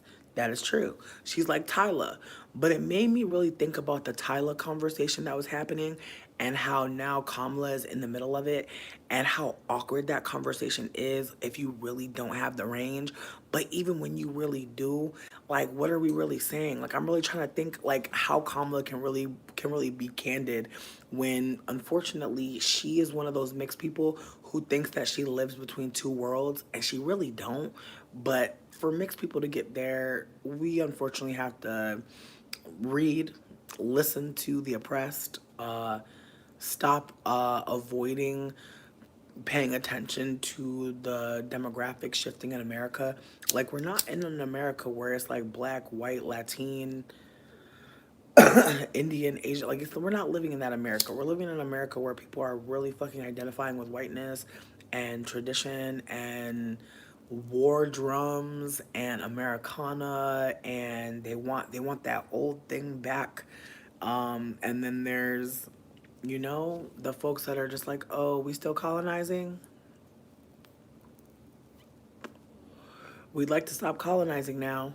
Like it really feels like that's what's happening. It feels like the people that are just like, man, we will like turn up that Lana Del Rey, and then everybody else is like, okay, so if you buy the hot wings tonight, we gonna pay the bill next week. Like that's what it's really giving. It's giving like, whoa, I love America. It's so cool here. It's so great. We love it. If only we could just get You know, if only candy bars could go back down to 1.99, like it'd all be great again. Like if only we could all just keep fucking and like giving like babies to the state. It's gonna get better, you guys. Like we just gotta go to a couple fucking Warp Tours, a couple Coachellas. We just need to buy some fucking shawls and some like big cardigans, and it's gonna be great. And it's not. I don't believe in Skyfather. Not on some like narcissistic shit where I don't believe in nothing, but I truly don't believe that there is a man in the sky looking down on nobody. I do not believe that. Like if there was a guy in the like low key bitch, I'm not even trying to be funny, but I'm gonna try to make you laugh. Imagine a man being in the sky.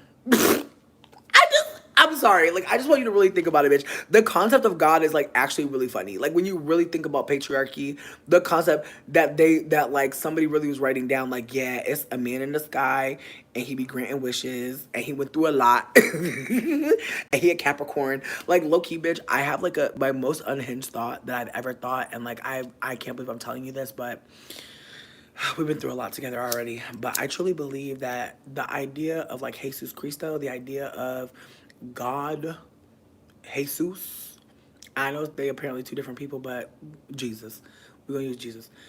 Imagine, like, I just feel like Jesus was a Capricorn that just did a little bit too much. Like, I just look it, like, I just feel like between me and you, I just feel like looking at the birthday, I'm like, oh shit. Like, I low key want to do Jesus' birth chart so bad because I'm just like, girl, what did you do? Like, what did you do to have these motherfuckers thinking this? Like, that, like, again, that's my most unhinged thought that like Jesus was a Capricorn and he was doing the most. Like he was doing the most. And he had the girls really thinking and like woo.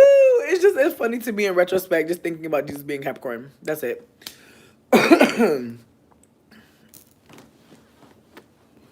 Listen, Jesus could be real to you.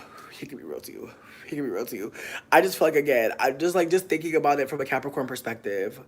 It's funny as fuck. Like if you really again, if you're an astrology girl, it's just a little kiki for us. But just the idea of like of him being like, yeah, bitch, and I'm up there and I'm watching. Like I'm so sorry. Just like, yeah, girl, and when they moved the rock, I was gone. Like, I'm so sorry, bitch. Yeah, and they had me on the cross, bitch. Y'all on the cross, bitch. And then at some point they got me. Like they when all was lost at the end. Like, I'm so sorry, bitch. It's so stupid, but like it just makes me laugh. Just like yeah, bitch, I showed up to the function and they only had like 5 pieces of toast and some chicken tenders, but the way that I cut it up, the way that I presented it, it looked like more. Like I'm sorry, bitch. I'm just thinking about like somebody trying to tell these stories about Jesus and how he did all this stuff. The fandom, like, yo, Jesus fandom is funny as fuck to me. Low key, like when you think about it from that perspective, it is actually quite comedic, bitch. Like they be like, bitch, like talking about some motherfuckers was washing his feet with their hair. Sweetie, like just like girl, that sounds like some DS shit. Like I'm so sorry. Like I just feel like he had these girl mind fucked up. Leo rising, Aqua Sun, Pisces Moon. Well, bitch, that actually explains it all. What's your Mercury though? Cause your Mercury is giving like, look, I would not be surprised if your Mercury is either in. I feel like Aries, Aqua, or Pisces Mercury. That's what I'm gonna say. Aries, Aqua, or Pisces Mercury. I mean, I feel like again, that's why I believe in the earth. Like that's my true religion. My religion is like I believe that like we are nature. I believe that we come from the earth. We are of the earth. We are literally nature. Just like we go out into the earth and we see a bug, bitch, that is us on a smaller scale. Like I think of shit like that. Like it's like just like we see, like a bunch of ants gathering around a snack, bitch, that could be a reunion. We don't even know. Like, isn't that fucked up? That could literally be a fume. And we have no idea. I seen like at least 30,000 ants one day just all linking up. And I don't know why, but I was like, I'm gonna give them a strawberry. Bitch, it literally divided them both. It was like there was one side that it seemed like they was worshiping the strawberry. And then there was the other side that was like, get back, strawberry, get back. Like they was at it, it seemed like I had really caused some sort of like issue in the ant community. I had really given them something to worship, and so that's where I am at. Like I feel like Lois of Keys that really had me sitting with the reality, that like, gay himbo, you got me fucking dead. I honestly, I feel like the people saying called Jesus, like I feel like they were adding to the chat. Honestly, I feel like it worked out. I feel like it was comedy to me. I feel like them saying that while I'm doing my Jesus set. Chef's kiss. Chef's fucking kiss. You came at a perfect time, honestly. But again, ooh, parable for this. Okay. You know what? I could see it for RC too. I could see it for RC too. Like I feel like that's the one thing by Octavia Butler that I'm familiar with. But absolutely, I think that she's fucking cool as hell. Um, but yeah, no, like getting back to it though, like Jesus being a Capricorn, I just feel like he might have just, I feel like Jesus probably had some good drugs. Like I just feel like he was cool. I feel like he probably was a cool person who had some good weed. They're talking about that burning bush talking. Like, let's be serious. Like, I'm so serious, bitch. Like, I just feel like, babe, like when you really think about it, why was the burning bush talking, girl? Think that must have been a fat blunt. One of the fattest blunts. Back in the day, I feel like they might have rolled it up in like lamb skin or some shit, dog. And it might have looked like a bush. Mercury and Aqua, I knew it, bitch. Like, again, your communication style, very much open-minded.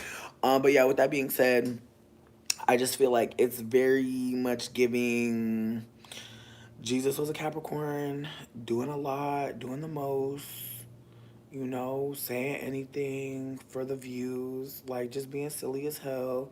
And motherfuckers just believed it. Like, you've no shade. And then it seems like his dad, God, it's giving like Birdman and Lil Wayne. It's just like, okay, like why how could we not stand? Like low key. Again, I don't want to go too deep into it, but I just feel like it's that's what I'm saying. They were definitely high when they was writing that Bible, girl. I feel like that's the thing. I feel like the Bible low key is probably like the best parts of like what they had said that makes sense, like the coherent parts, like low key, bitch. But I feel like everything else, like I feel like they definitely chopped and screwed it to make it fit in that book. Arch God, you know what? I'm gonna be so fucking for real. I've been really thinking about doing this, but I feel like if folks want like an in-depth chart reading and someone to just like go into their chart, please hit me up. We could do sliding scale donation because honestly, bitch, if you don't really care that much about what it is, like me neither. But if you really care, like but yeah, no, I've been thinking about that. I've been also been thinking about going to do tarot card readings outside because I feel like I've done tarot card readings out in the earth. And what I do is I'll put up a sign that says free one card readings because I'm nosy, but then I still put my cash app because people still be tipping. And I feel like it's been cute. So I feel like I'm gonna do that shit a little bit. It's like a really nice day. So I'm thinking about doing that shit tonight actually. Excuse me, outside this bar that I like. Just cause bitch I can. And I'm thinking about it. Um all the hateful stuff being the King James Bible. You know what? That makes me wonder what the fuck King James' birthday was. Because I feel like, again, I feel like Jesus said some cool stuff and then people just like, they ran with it. Free gay tarot card reading? Honestly. Listen, a dollar or two will get me some papers. A dollar or two will take me to the Dollar Tree and get me some more paprika. Like, low key. Just consider it like that. Um, mm. I mean, he did say no motherfucking lenders in the motherfucking tabernacle, so he kicked out people from the church, who was trying to get people to get credit cards and shit. I feel like I could definitely feel him on that. Like, why the credit card people in the church? Like, that's crazy as hell. But lowest of keys, a lot of churches be having ATMs now, so I don't know, babe. Like, again, like I just feel like it's very much like a loose interpretation of like what we should be doing out here. But again, as I said, my religion is we're part of this earth. We should be fucking helping it. Like whenever we see like some fucked up shit happening outside, like and we can be supportive, we should be like low key, bitch. Ants, if you stomp on an ant, the rest of the ant community will pop up and be like, yo, we gotta go get our boy. We gotta go get our person. We gotta go get our homie. And like humans are not like that. Like, we're really not like that at all. And it's not because we don't want to be. I really truly believe that, like, if we were not in captivity, we would be different. And I feel like that's the thing. Like, the animals and the trees, they're in a different type of captivity, but that's because we're in captivity. And I feel like that's where I'm coming from. Like, my religion is we all deserve freedom. Like, we should be as free as the breeze, as free as the motherfucking rain, as free as the motherfucking river. But we're not. Like, we should really be as free as these things, as this nature, because we are nature. But we live in a society that is listening to older men. Like, our society is really only sustained by the idea that older men know more. Like, if like when you think about it from that perspective, it's fucked up on another level, because it's like, who is guiding this? The memory of old men who didn't know as much, and the rest of us are suffering because of it. And so it's important for us to learn more about younger people's perspectives, because I truly believe that, like, just like I believe that, like, the future is indigenous and that no one is going to space, wake up. The future is indigenous. None of us are going to space, sweetie. I know some of y'all intergalactic bitches are sad, but look what we doing over here. What will we do in space? Really think about that. We don't want to go to space, because, baby, if we go to space, sweetie, it's the way we'll be having an intergalactic Taco Bell meeting. It's the way we'll be sponsored by Taco Bell every time we wake up. Like, sweetie, it's the way. What was that Demolition Man? Where Taco Bell is like the nicest restaurant because they done bought all the fancy restaurants. So now going to Taco Bell is like a big deal. Like, bitch, we gonna be in that type of shit where, like, when you get hungry, you eat a pill. When I say the future is indigenous, I mean that we will all go back to the soil. We're gonna all go back into the earth. We're not going to leave it and go somewhere else. Like, this is our home. This is it. Like, and the concept that, like, we'll be able to leave is it's anti-indigenous, anti-black, anti-queer, anti-woman, anti-poor. Like, the idea, because think about it, bitch. Some of us can't even get in an Uber Black. Who the fuck do you know is gonna be in a spaceship? I'll wait.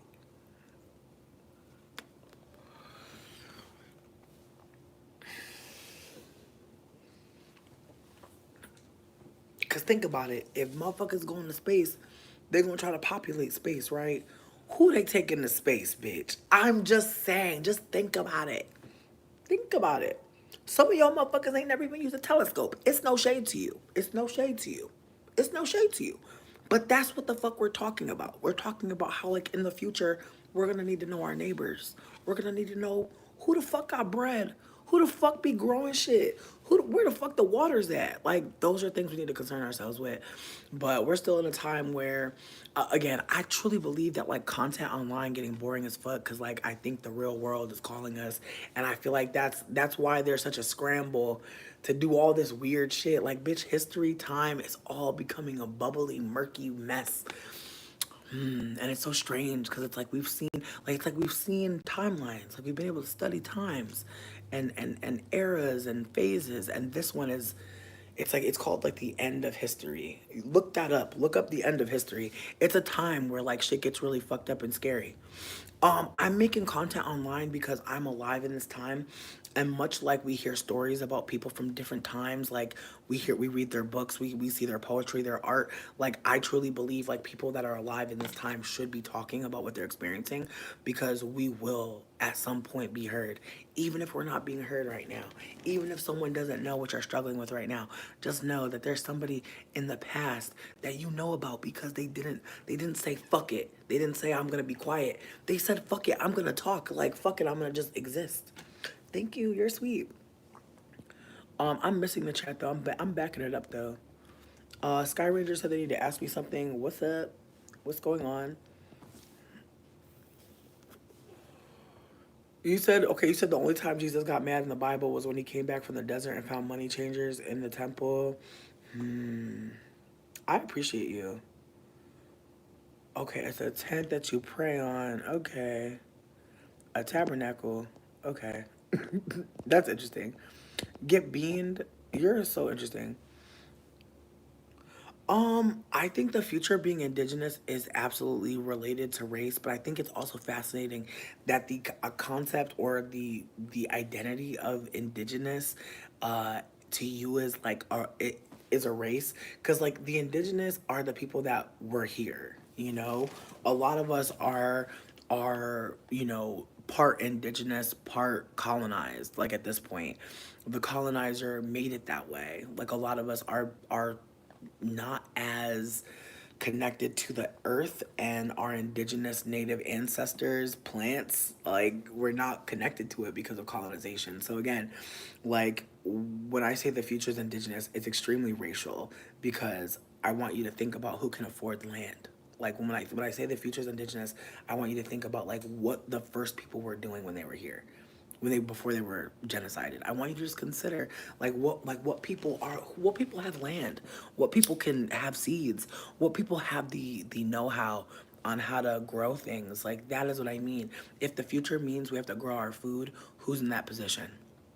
If the future means that like we'll have to actually harvest energy from the sun and the water, what does that mean? Like for those of us who like wake up and like have to DoorDash our groceries, what does that mean for those of us who don't have cars and like rely on convenience? I just want us to consider that there's many layers to like getting there, and no one is behind. Like if you're here, you're listening, awesome. But like the end of history is marking a significant time where like you don't really know when anything happened anymore. You can't remember. Like people keep saying before the pandemic.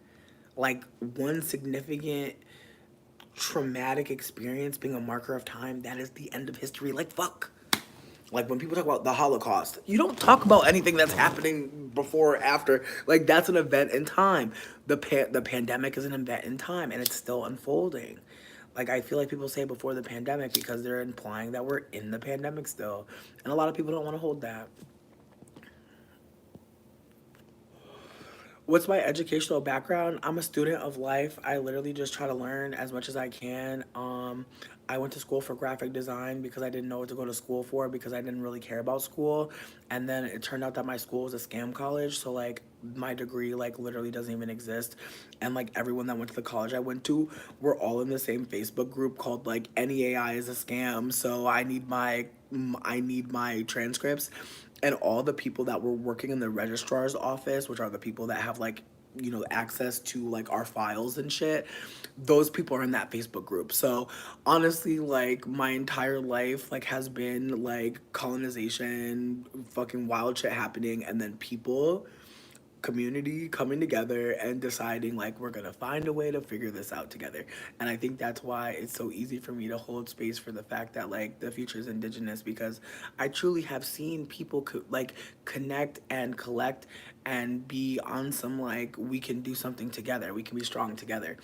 And so it's very easy for me to understand or to stretch myself to see like how that can be a bigger thing, because right now we're living we're living in an individualist society. And so like you're supposed to like pay all your bills, you're supposed to buy all your food.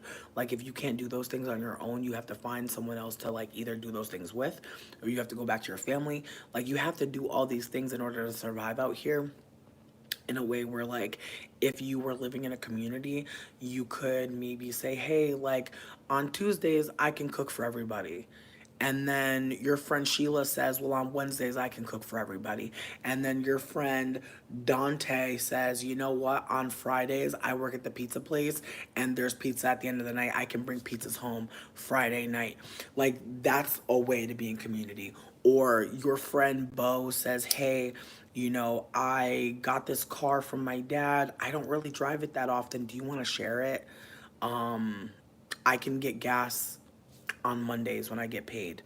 I can go do this much on insurance. Like it's one of those things that like I think a lot of people of color know, because a lot of people of color are sharing these things already. It's typically white people that don't have access to do these things, or they do but they don't think about it because in their households they've been taught from birth like you got to have it. So, and if you don't have it, you deserve every bad thing that happens to you. which is unfortunate because I think, unfortunately, there are also a lot of people of color who believe that based on experience from their elders, that like, oh shit, if I don't have my shit together, I just deserve to be down bad out here. And then if nobody helps me, well, then I don't deserve to be upset or feeling away. I just have to like be in pain. And people know that I'm in pain, but no one's helping me. And it's just a cycle. So again, like it's easy to think that like people are being pie in the sky, but I think it's harder to continue living the way that we are. Personally, you may think differently, but I do think that it's a little bit harder to live in the world the way that it's been. It's not been feeling good, and I don't know. I feel like every conversation I have at some point devolves into like, how can we start a commune? How can we start a co-op? How can we start some sort of like homesteading like situation? Like how can we do these things? And I don't know. Like I think that's the thing. Like we don't know. But we can learn together. And so I don't purport to know more than anybody else. I just am very much aware that like we got to do something different because this ain't it. Like I don't think anyone wants to see any little baby that's alive right now trying to struggle through this or worse. Like this is so shitty. And it's been distressing, which has been why I've been trying to take extra long times outside to sit in the grass. I think I actually might go out there with y'all in a moment. Yeah, I think I'm gonna go out there in a few. Finish my sandwich out there. Um, let's see.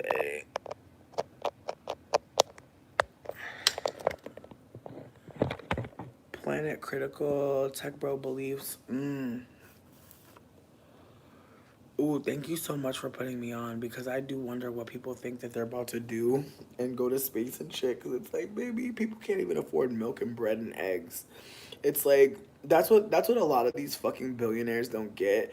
If you don't treat people like people, your slaves are gonna run away. Or they're gonna kill themselves. Like I just feel like that's the thing about it is like that's what people don't talk about with enslavement. I'm not laughing because anything's funny. It's just one of those ironic laughs where it's like, people don't talk about how like the end of enslavement, it wasn't even like white people were like, oh, we feel bad. People were just killing themselves. Like people were killing themselves and killing white people to the point where white people were like, we gotta stop this shit. Like they were like, you know what? It's not safe being around y'all. And that's the thing that's even more fascinating. It's like white people stole black people and then made them fucking slaves and then had the nerve to be like, I'm kind of scared of y'all. Like the gaslight. And the fact that it exists to this day, the fact that they have the nerve to act scared, sweetie, you're the villain.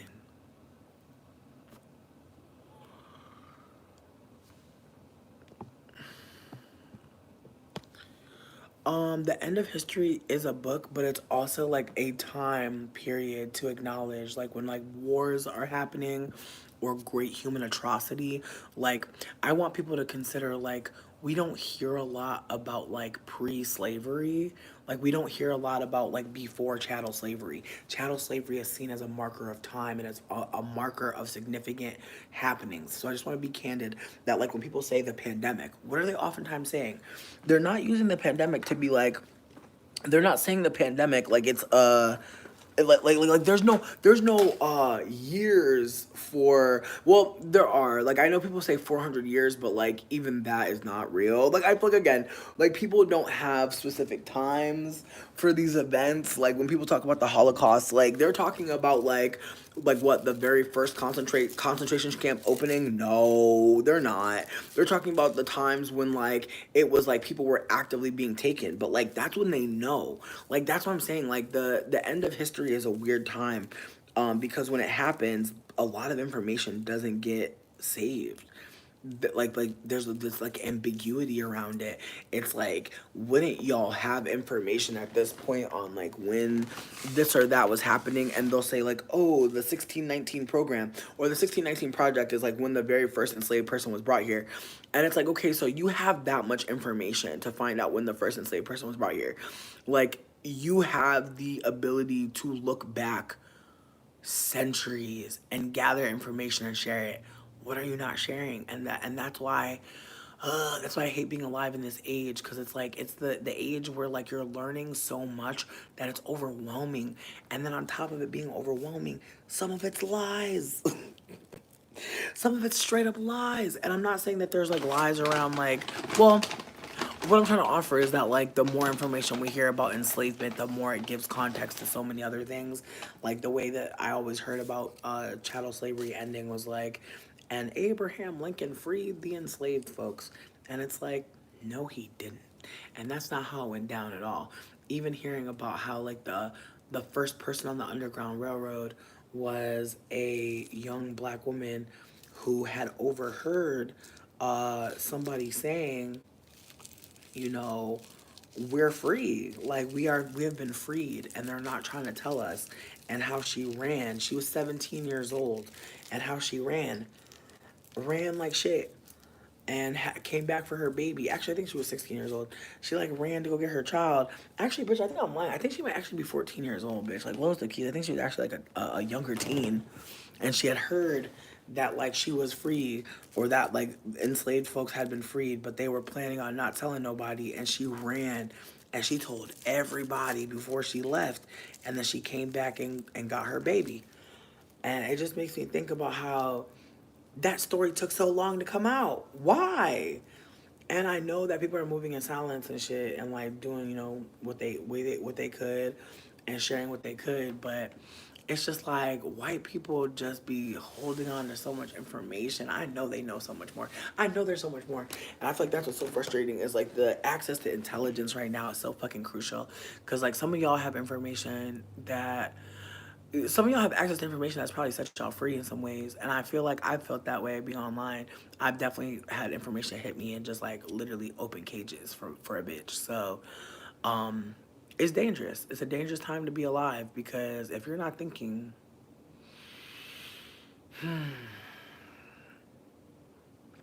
but shit if you are.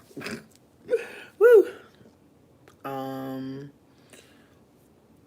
yes, yes, right, the chances we all exist here together.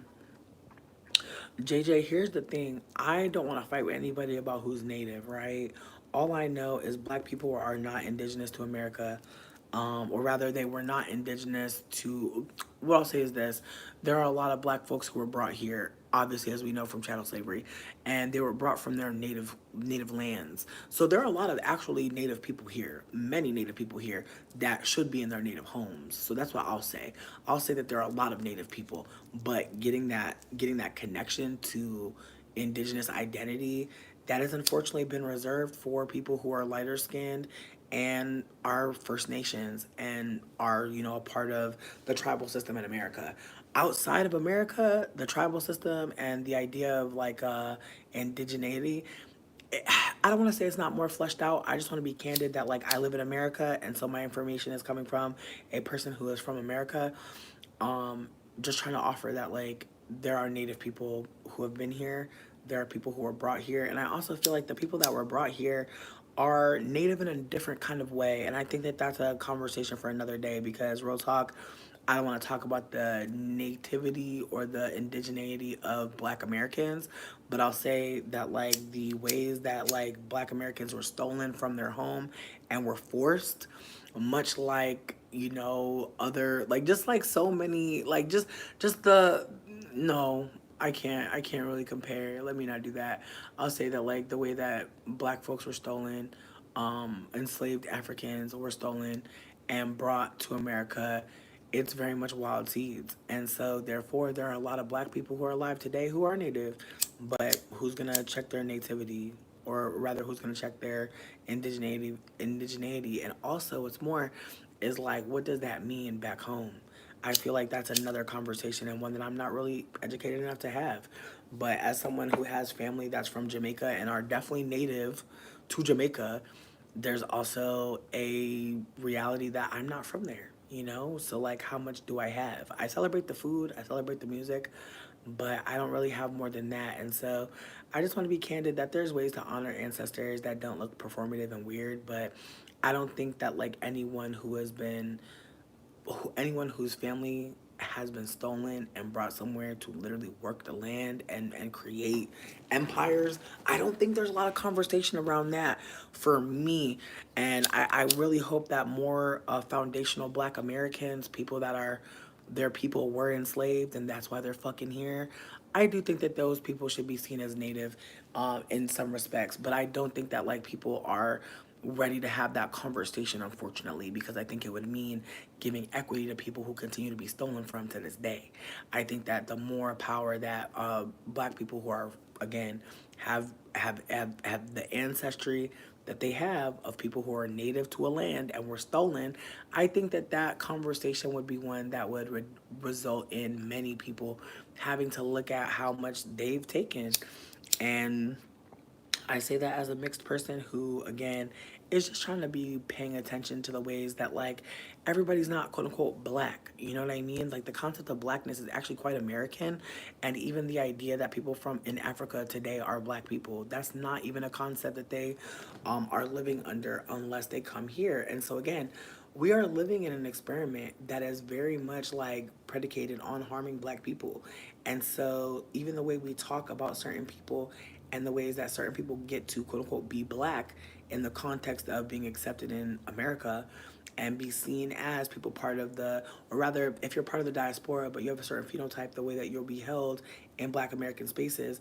And as I said before, with like Kamala and Tyla, like the ways that like when you're a mixed woman, but you have the phenotype to be held in Black spaces, I'm gonna put an asterisk on that because again, when I say that, I'm just trying to offer that, like, if you have any black ancestry, and when I say black, I mean African.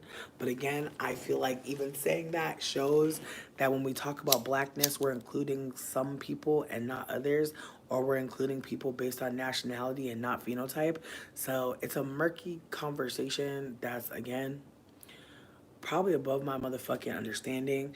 And I'm trying to like be delicate when I say certain things, but I'm also trying to hold that like the crux of what I'm trying to say is that everybody not black, and that blackness is actually an exclusive identity made or created out of the concept of anti-blackness. Like literally, like the concept of blackness was created out of anti-blackness, and then there are black people in America who are like, you know what, we about to just make it our own. Like if that's what the fuck we're about to be relegated to or be held to the standard of, we're actually going to just own our shit.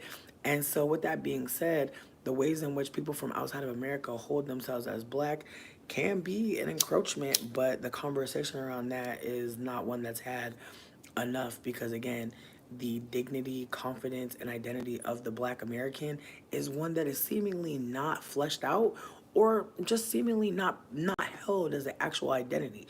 Like even when I talk about being erasing as a mixed person, that's one layer of the erasing that happens to black Americans. Black Americans also get erased like by non-black people who are coming from the diaspora. So I just want to hold that like when people are celebrating black folks, a lot of times they're celebrating mixed people, and if they're not, a lot of times they're celebrating people who are not black American.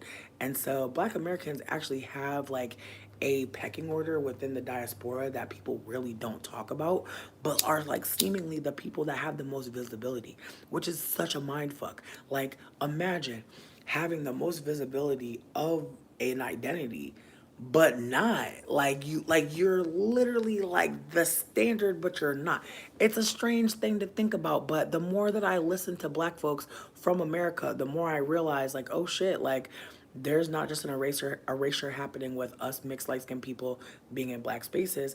There's also folks from outside of America, outside of the, within the diaspora, and even the concept of diaspora, like all of the ways that like black Americans are supposed to be like open arms like to any other person. And I think that's why the combo with Kamala and Tyla is happening. And I know that they're not comparable, right? You would think so.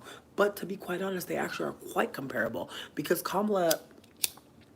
you know, Kamala and her sister are very much like a moment to just think about when we're talking about like who is black in America. Because Kamala, obviously, when she was young, had like a type 4 hair, maybe 4A. No shade. The silk press is pressing. The silk press is pressing. But I've seen younger pictures of her. I believe it's 4A. I don't know. I could be wrong.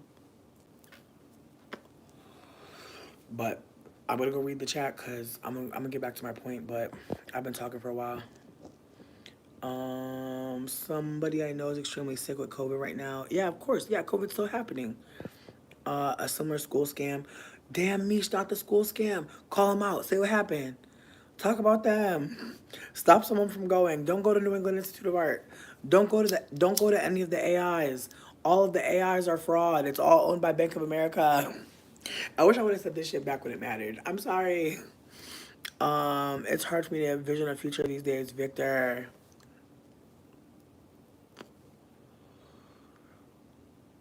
Michelle, what do you feel about what's going on in our country? Which part? Let's be specific. Like who we talking about? Which part?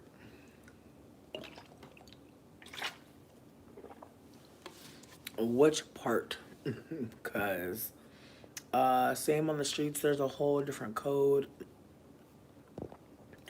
There's an emergent property of individual societies, usually in the West, Eastern cultures like India. More collectivist. Okay, pool money together, buy land. Everyone gets a certain amount of money or labor to help sustain the commune. Of course. And look at the reasons white colonizers used to view indigenous people as primitive. Many groups had queer and fat people existing and being respected. Women in power. Gay himbo. Gay himbo, we're still here for you. Just thank you for being a mod. Like, you're so fucking valued. Like, just thank you for saying what you said. Because that part right the fuck there. That part right the fuck there.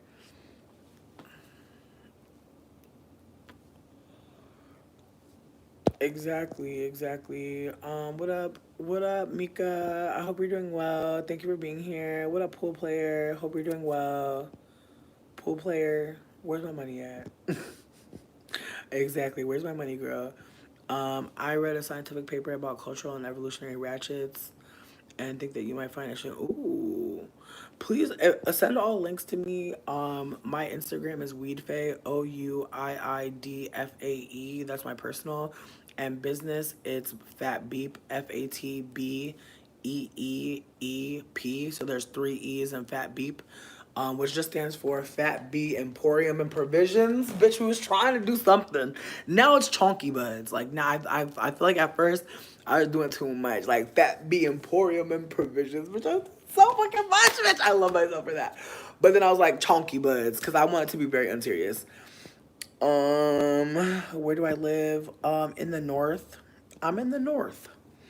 To then turn around and degrade them as intellectually inferior. Okay. We owe reparations. Pool player, you know you do. So where's the money? Where's the coins? Ken TV, I'm crying.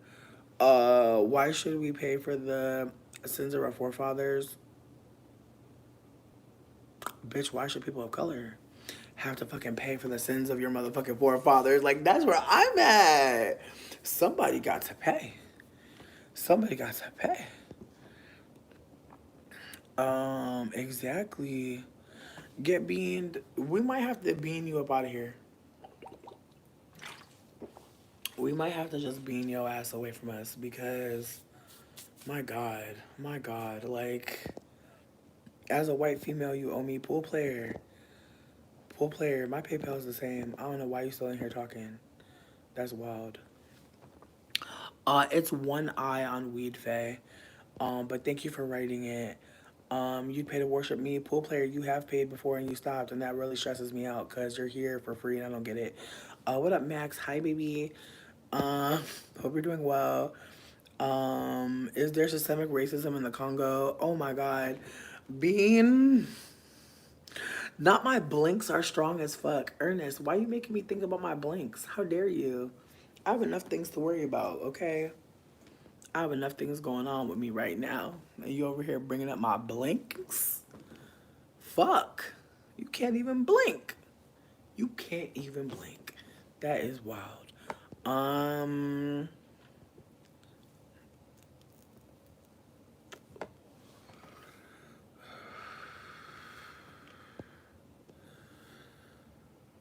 Word, Mika, I appreciate you. Albatross, what do I do on this channel? Honestly, exist. Just exist, honestly. Just trying to just exist. Dual consciousness, I appreciate you for saying that. Yes, yes, yes, yes. Um, whoa. Pool player, the fact that you're here and doing this is honestly very disrespectful to me and also very inappropriate because nobody here actually signed up to be a part of a scene. So what I want you to do is make sure you send me some money and an apology because if those things aren't on the table, I don't want to play with you anymore because you're being weird as fuck. Like, it's not cute. It's not giving cute. I was playing along for a little while, so maybe I made you think that your behavior was okay and acceptable, but it's really not. And even having access to my YouTube channel, like that's a privilege, and you should pay me for even that, because it's giving spying. It's giving very much. I can't live without you. It's giving very much obsessed, which again you should be paying for, as a Caucasian. Let's be real. Like I said, excuse me, y'all, because again, sex work is a wild space. So sometimes people who do sex work stuff, this is not about me liking you. This the reality is you are obviously into worshiping, which is great, but this is not the space where you worship me and you know that. So you being here and making a scene, this and also for free. Also for free. That's really fascinating. That's really fascinating. So I just want to put that out there that I'm not comfortable and you're continuing to communicate with me here when you have the appropriate channels to communicate with me. That is gonna make me not want to play with you any further. So again, I just want to be clear that this is not cute to me. This is not fun to me. I don't like this. I'm not enjoying it. And so with that being said, it's not about you shutting up. I'm gonna need that money.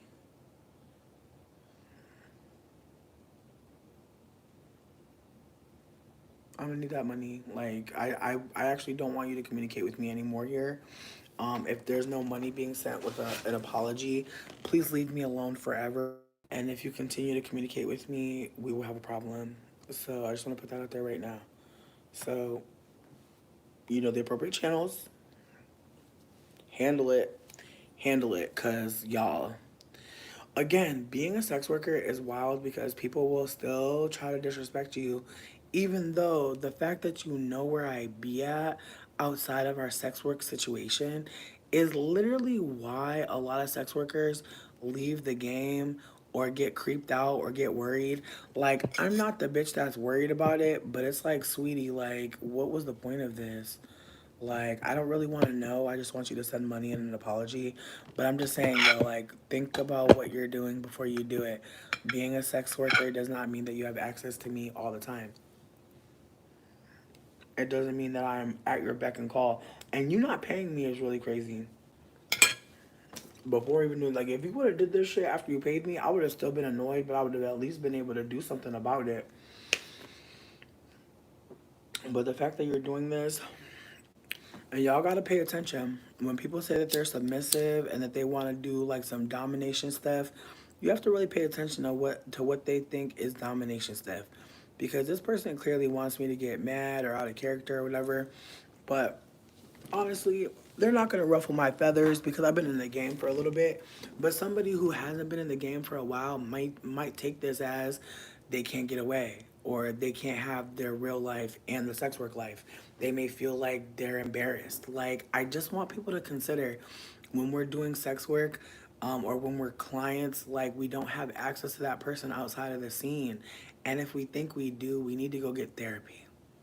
We need to not be paying for sex work anymore. If we really think that that person is owing us their time, their labor, their energy, we got to really go to therapy and get some help from the lady. And so, with that being said, I'm going to continue having my good ass day. I'm hoping that my PayPal blings based on what's happened, but the rudeness of that sub will not stop me from having a good day. Despite what they have done, I'm still going to have a good day. But I say that to say, for all the people that are trying to get into sex work, trying to be sex workers, these are some of the things that be happening. Like, people will try to pop up on you, and they knew about my YouTube before we started working together. Like, they were a fan, clearly. And then, like, they became a client, which, again, I'm not mad about that. But the thing that stresses me out is, like, okay, so now you've moved into a more intimate space with me, and now you're in public trying to do what? It's that kind of shit that really makes sex workers really think twice about doing this shit, or even people who need the money and who already do freelance not want to do anything deeper. And so I just want to hold space for the fact that, like, I'm not gonna lie. At first, when I seen the bitch, I knew who the bitch was, and I was trying to keep it cute. But then I was just like, honestly, this is really disrespectful because a lot of sex work clients, I'm noticing, at least now, they're like doing this weird thing where they're spinning the block and trying to like get just get like low stakes sex work, or like low ball. Like, it's a lot of sex work clients that are like spinning the block on me, trying to like get a discount because they used to pay me, and it's like, girl, the price went up. The fuck. But them thinking that the price is like lowered or like the same is very insane, but it's happening to me. And so this person popping up and like being how they're being, it's like, sweetie, if you don't have any money, like, that's unfortunate, truly. Exactly, and that's the thing. Like, I don't think this person's a stalker. Genuinely, I think that they're a fan, and I think that they saw that I was live. We haven't like had an experience together for like a little while, and like, I'm not gonna try to play them. Like, the reason why I'm keeping it also very measured is because, bitch, they have paid me and well. Like, I'm not even trying to play with them. Like, bitch, come back. Like, but don't be here doing all this. Like, what's going on? But again, a lot of fucking clients are broke right now, and so they're coming back. But baby, they're coming back with what? Dust, moths, holes. Girl, ran over shoes, walked on pussy. Like, sweetie, it's not. Mm-mm. Like I said, that's why I want to make my podcast called Fairy Home Mother, because there's a lot of sex work situations that are unfolding. Absolutely, I'm a sex worker. Yes, I do all types of sex work, bitch. One time, I feel like my most favorite coin that I made, like, bitch, I still to this day, I'd be like, damn, I can't wait to make a coin like that. I dropped my belly on this man's head, and then I slapped him with my titties mad times. Like, I literally took my titty and was like, hiya! And money. It was fun. Like, I had a good time. Especially when I dropped my belly on his ass, bitch. That shit was funny as fuck, bitch. I can't even lie. But that's how I realized my belly is a weapon, bitch. I could really crack it. Like, honestly, like, bitch, don't let me crack my gut, bitch. Don't let me drop. Like, it's soft, but I swear it's like getting hit with a big ass backpack, bitch. I promise you. I have done financial domination. Here's the thing. Here's the thing about being a sex work. No, that girlie, she did not pay me to drop no titties or no belly on her. But again, Ultra, exactly. Like, I feel like even like a sex work client coming here and trying to do like a little scene or whatever, that's weird as fuck. Cause like, again, like I said, none of y'all consented to be a part of that. And like, who knows? Maybe some of y'all might have been sexual assault survivors, and you're like, what's happening here? So people are willing to pay for a lot of things. They are. They are. As I said, that's why I'm doing my podcast, because there's sex work for everything. Like, there's people that literally pay people to fart on a phone, like fart into the phone. I'm being serious with you. I'm being so fucking serious. Like, there's people that like pay other people to, like, yo, there's this one dude who got a filth kink, and he straight up told me that like he wants to buy underwear of fat women that's like 1 week old. And you know what had me dead? There was this girl I knew who was like making dirty panties to sell, and that shit had me crying.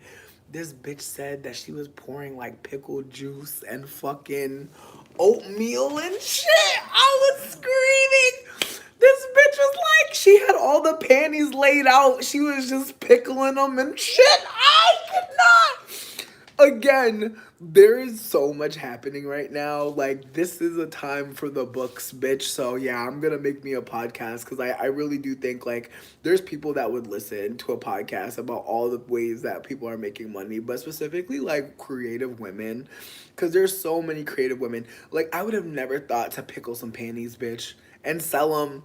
Motherfuckers be leaving reviews like there was some extra funk on that one. I'm like, not extra funk. The bitch was like, girl, I use cumin. I'm like, shut the fuck up.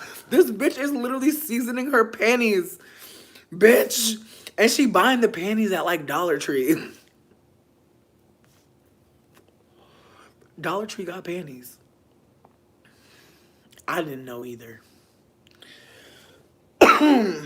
Ooh, Kenya, Kenya, don't play. Don't play.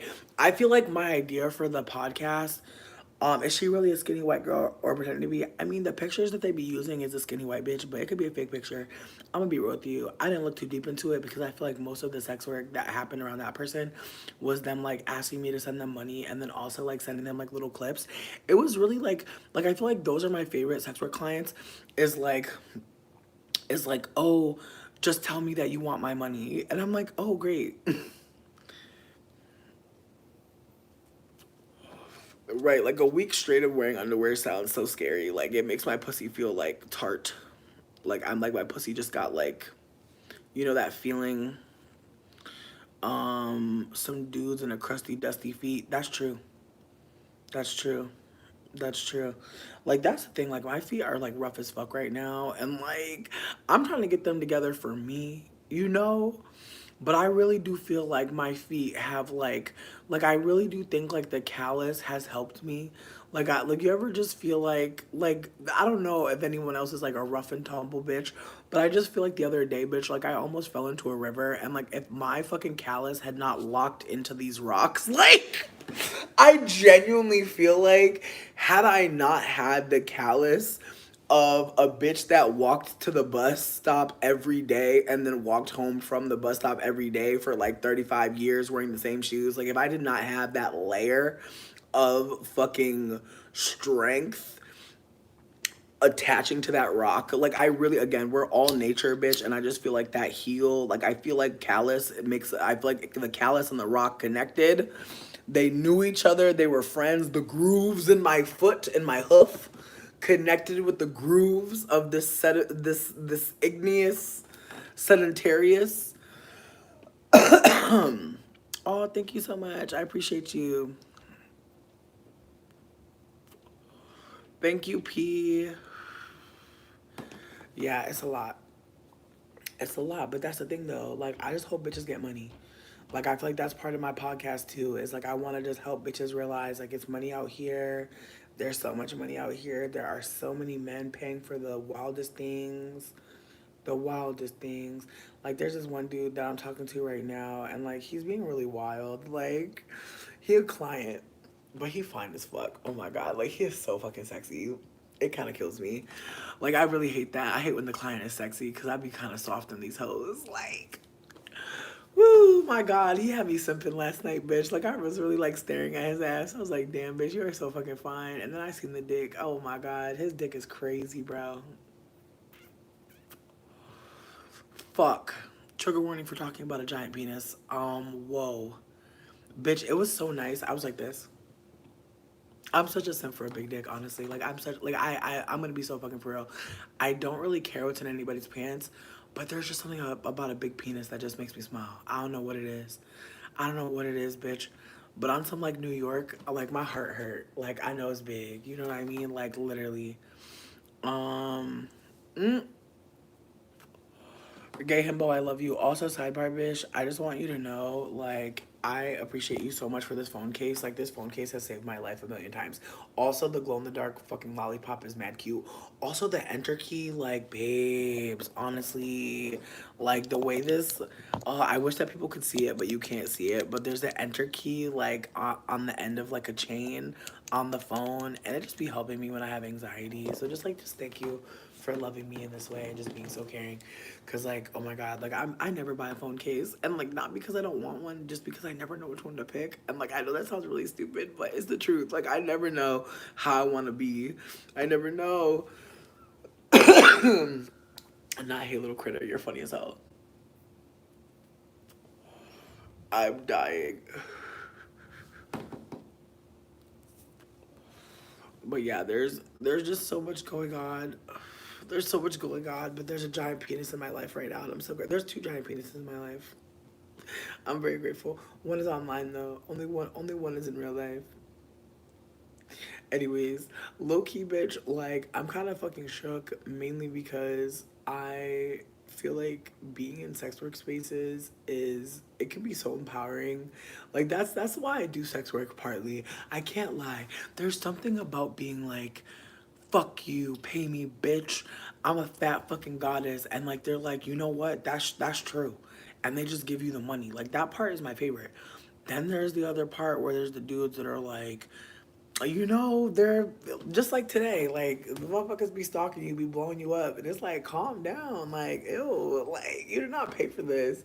But as I said, I think that being the kind of person that like is open minded, I think I get into all different types of situations, all different types of people, but the ways that the sex work is just, I don't know. It's really fucking me up slightly. Um, just how much like just again how good you can feel, but also how fucking annoying. The white girl, no, I feel like for the most part, from what I remember, because it's been a while since we played with each other. Also, trigger warning for talking about sex work because people may not want to be talking about this. But I feel like she was mainly into like fantasy role play stuff. Like she wanted to talk about certain scenarios. And she was also like really into like me. Like I again, she was a fan of my YouTube channel. So like she liked to get pictures of me and like videos of me, not necessarily sexual or anything involving the kink, like just to see me. So again, it like just like how she was calling me a goddess in here, like that was the play. Like I'm the goddess, she worships me, and like maybe in some ways she's like, oh, I'm coming here to worship you in real time, but it's like she already knows based on our last interactions that she knows that she has to send me money or else I don't want to hear from her. And that's again, that's another part of the powerful feeling. It's like, think about it, like especially if you're not white and you're not skinny, like when's the last time you were able to tell someone like, give me my money, bitch, or like send me some money, or you're not gonna be able to communicate with me unless I'm getting this amount of money. Like I'm just saying, like there's ways that like some of us are supposed to like forever be broke and like be begging and be hoping that someone gives us our money on a GoFundMe. Like I feel like the sex work that I engage in makes me feel powerful. I don't really engage in any sex work that makes me feel scared or like worried about what's gonna happen next to me or like getting beat, getting hurt. I've gone through enough trauma, truly. So I'm only in the sex work spaces that are like, bitch, you're actually a queen and you deserve so much more. That's it. Here's the thing, like when you say how do I keep myself safe, I want to be so gentle when I say this, but safety is not real. There's only safer spaces and we have to cultivate them together. And so unfortunately, like someone like popping up on me like that, I can never be prepared for something like that. Like there's no way to know that that's going to happen. It's unfortunately on the person who is the client making this decision to invade my space. And so when it comes to keeping myself safe, I feel like unfortunately if someone's deciding that I don't deserve safety, it becomes a situation where I then have to do what I did just now and shame them for their behavior. Now, can this person escalate? I guess maybe. I feel like, it seems at this point that they stopped communicating of their own free will. But with that being said, um, uh,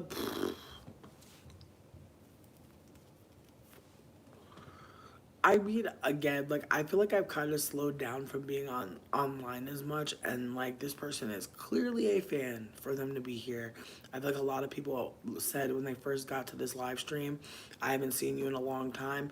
It's because I went live twice, and I went live during the day. YouTube is a corporation, so they very much want us creators to go live at certain times. And so because I usually go live at random hours, they do not promote my content because they're like, this bitch is in a cave and goes live, every time the groundhog sees its shadow. So they're like, we're not going to promote this TV show. This TV show is barely on. But if I came through twice in the daytime, YouTube is like, hey, like this show is like, they're doing a back to back episode. Like that's what it is. Like, they're trying to get their money. So I don't know if people are seeing ads on this live. I'm not sure what's going on, but I just want to say from my perspective, that's what it seems to be. Um, No, it was always online. That's another thing too. Like, this isn't someone I've met in real life. This is an online sex work situation. I've met a few people online, in real life, for sex work. Not many, mainly because I don't want to. But there's times where like the bag IRL makes sense for me because of the kink that I'm invested in. I feel like most of the time when I'm in kink space, like these men are taking me to restaurants. These men are taking me to nice like speakeasies and shit. Like my sex work, my host Sona is like a baby brat that is like getting everything that she ever wanted. And if it's not that, I'm gonna be mean to you and like maybe threaten to beat you up. Like who knows? But like that's the thrill for these men, is that they're getting access to like a bad bitch that's fat as fuck and actually very confident and actually very much knows what they want. Unfortunately, like that archetype doesn't exist very often, and it's not because there's not fat bitches that are baby brats that don't know what they want. It's just that like the expression of that is not one that is seen in our society as like viable. Like I feel like I've dated a lot of people who like were indulging in my bratty behavior for sure, but I think that like in a kink space, it's way more reasonable like than like your partner or like your family. And again, some of y'all get to be brats wherever the fuck you want to be brats. Cool. I love that for you. Very jelly. Very jelly. But in sex work space, I can be a super big bitch and like I get rewarded for it. I don't want to be a bitch to anybody else. You know what I mean? I don't want to be a brat to anybody else. But in this space, I'm able to kind of channel some of my like rage, some of my annoyance, especially like if it's a white person who's giving me money. Bitch. Again, I don't expect everyone to understand because some of y'all have never been called out your name. Some of y'all never was called Big Mama's house for many years. Some of you have never had to buy shoes that pay less for your whole life. Some of you have never had to be broke to the point where you couldn't afford like face wash. Like, again, if you've not been broke in a certain way, you're not going to understand sex work. But for those of us who do it, 9 times out of 10, that person's been poor in a way that they never want to go through again. And I just remember, like, as I told y'all before, the first time I ever realized that I was poor, I got a bunch of books from my house and I put them in a wagon. I started going house to house trying to sell them because I was like, you know what? I was like, I bet I could get out of poverty. Like, I was just like, I bet I could get us out of poverty, my whole family. I was like, I bet I could do it. I was like, we just gotta sell these fucking books. I didn't understand poverty, obviously, but I was just like, you know what? I just gotta have some hard work. I'm at a point now where it's like, you know what? The people that like come to me and ask me to like degrade them so that they can pay me, those people have such an easy life. Like that's the thing. Oh my god, this is for the podcast. I'm gonna share it with you though. The people that pay for sex work have had the most chill fucking life, and I'm not saying that to be mean. Bitch, Payless was that girl. Now you gotta go to Walmart and all the shoes are hard. All the shoes are hard, bitch. All the shoes are hard at Walmart. It's so tragic. Like I gotta get me an insole or something, bitch. God damn, about to put memory foam in my shoe, ho. Um, uh, yeah, that's true. Oh my God, John Doe, you gotta calm down. John Doe, you're gonna have to hit the PayPal too. There's a couple of y'all that need to hit the PayPal. It's a couple of y'all. John Doe again, you need to hit the PayPal. But yeah, like I was saying though, like people that pay for sex work a lot of times, I'm not gonna say that they have like the easiest life ever, but like those people have not gone through financial trauma like that usually because in their mind it's worth it to pay for sexual experiences. Would I marry someone who's rich? No, that's why I'm poor, bitch. I could have done that. Like that's the thing. I trust me, bitch. I've met a couple whales, but a lot of abusive people are rich. That's what they don't tell you about richness and poverty. Like in poverty, when people are fucking abusive, you can't get away from them. When people are rich and are abusive, you can't get away from them. And so it's just kind of like I'm trying to stay away from abusive people, but it seems like unfortunately a lot of abusive people that have money, my God, they're narcissistic and like, bitch, as much trauma as I've been through, I still have like a soul and like I still have joy. And I feel like that's the thing that people don't tell you. It's like it's people that got money but no joy. and like they'll try to destroy you.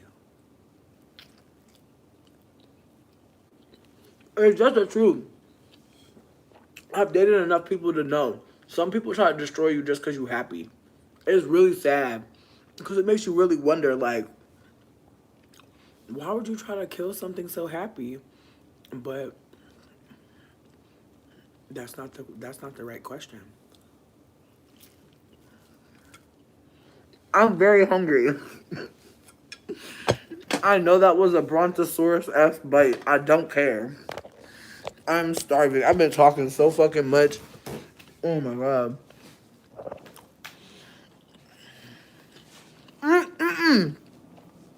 No, my Cash App changed.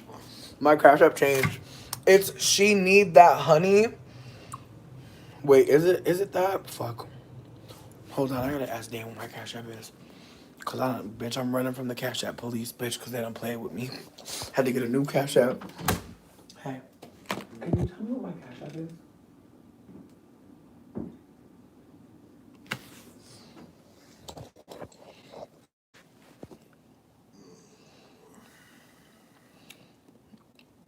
A retired wealthy white man. Listen, I'm grateful that you remembered any of my Cash Apps. I'm super grateful. It's she need that honey, right?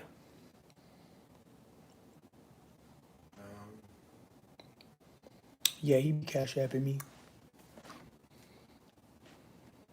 He need that honey. Okay, yeah. It's she need that honey, but the S in she is the dollar sign. So it's $HENEEDTHATHONEY.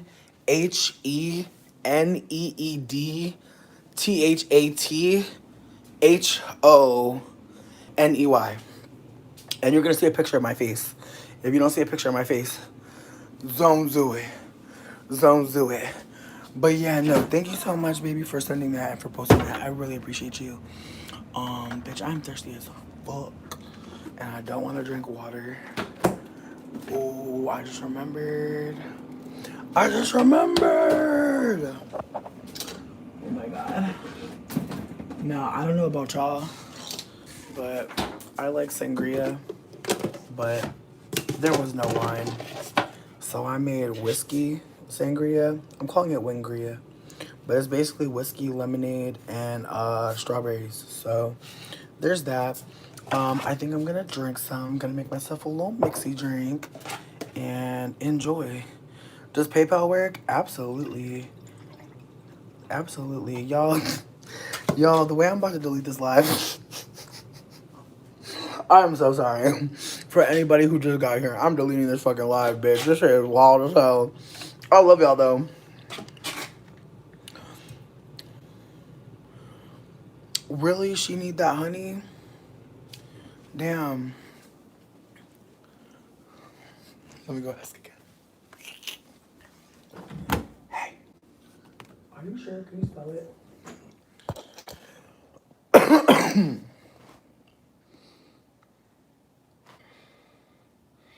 Okay. Listen, I'll leave it up. It's messy, though. HENEEDTHATHONEY. Yeah, she need that honey. She need that honey, but the S, damn. And listen, if that don't work, that's fine. My PayPal is PayPal.me/marshmallow,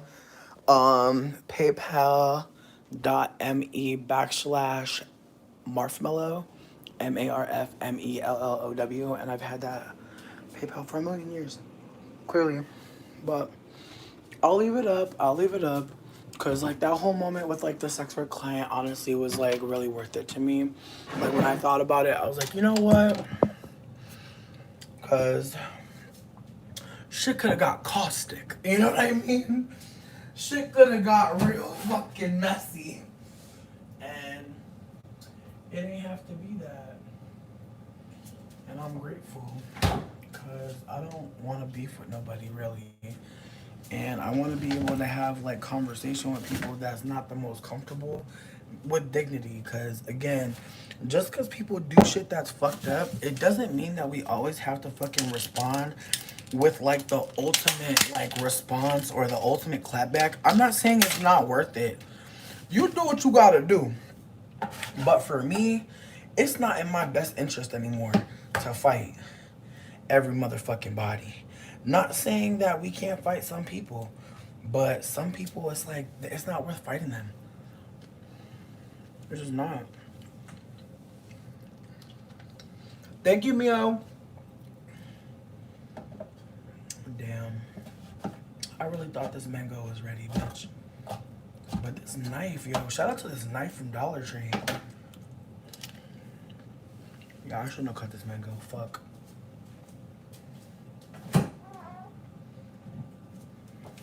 I'm hurting. I'm hurting. I really thought this mango was about to mango. It tricked me.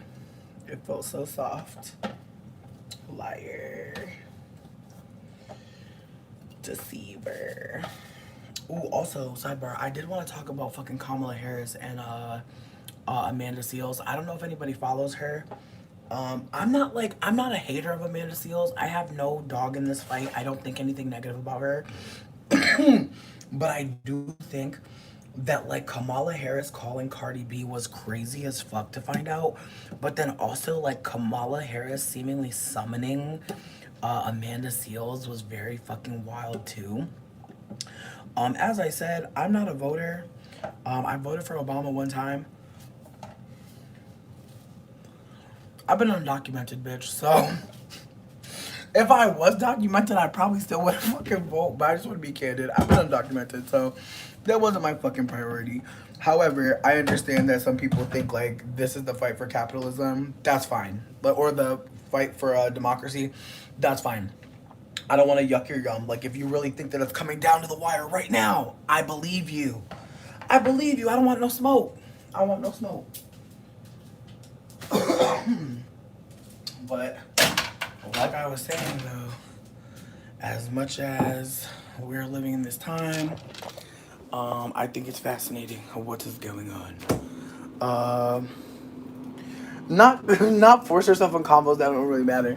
I mean, I just feel like I don't know what we're supposed to do with Kamala calling you. It's like she called Cardi B too. What are we supposed to do with that? Like, do that shit really matter to any of y'all? I feel like her calling Cardi B was insulting. That's all I got. What up, No Menace? Hey, baby. Hope you're doing well. I am leaving this up, yeah. I've been on for a while.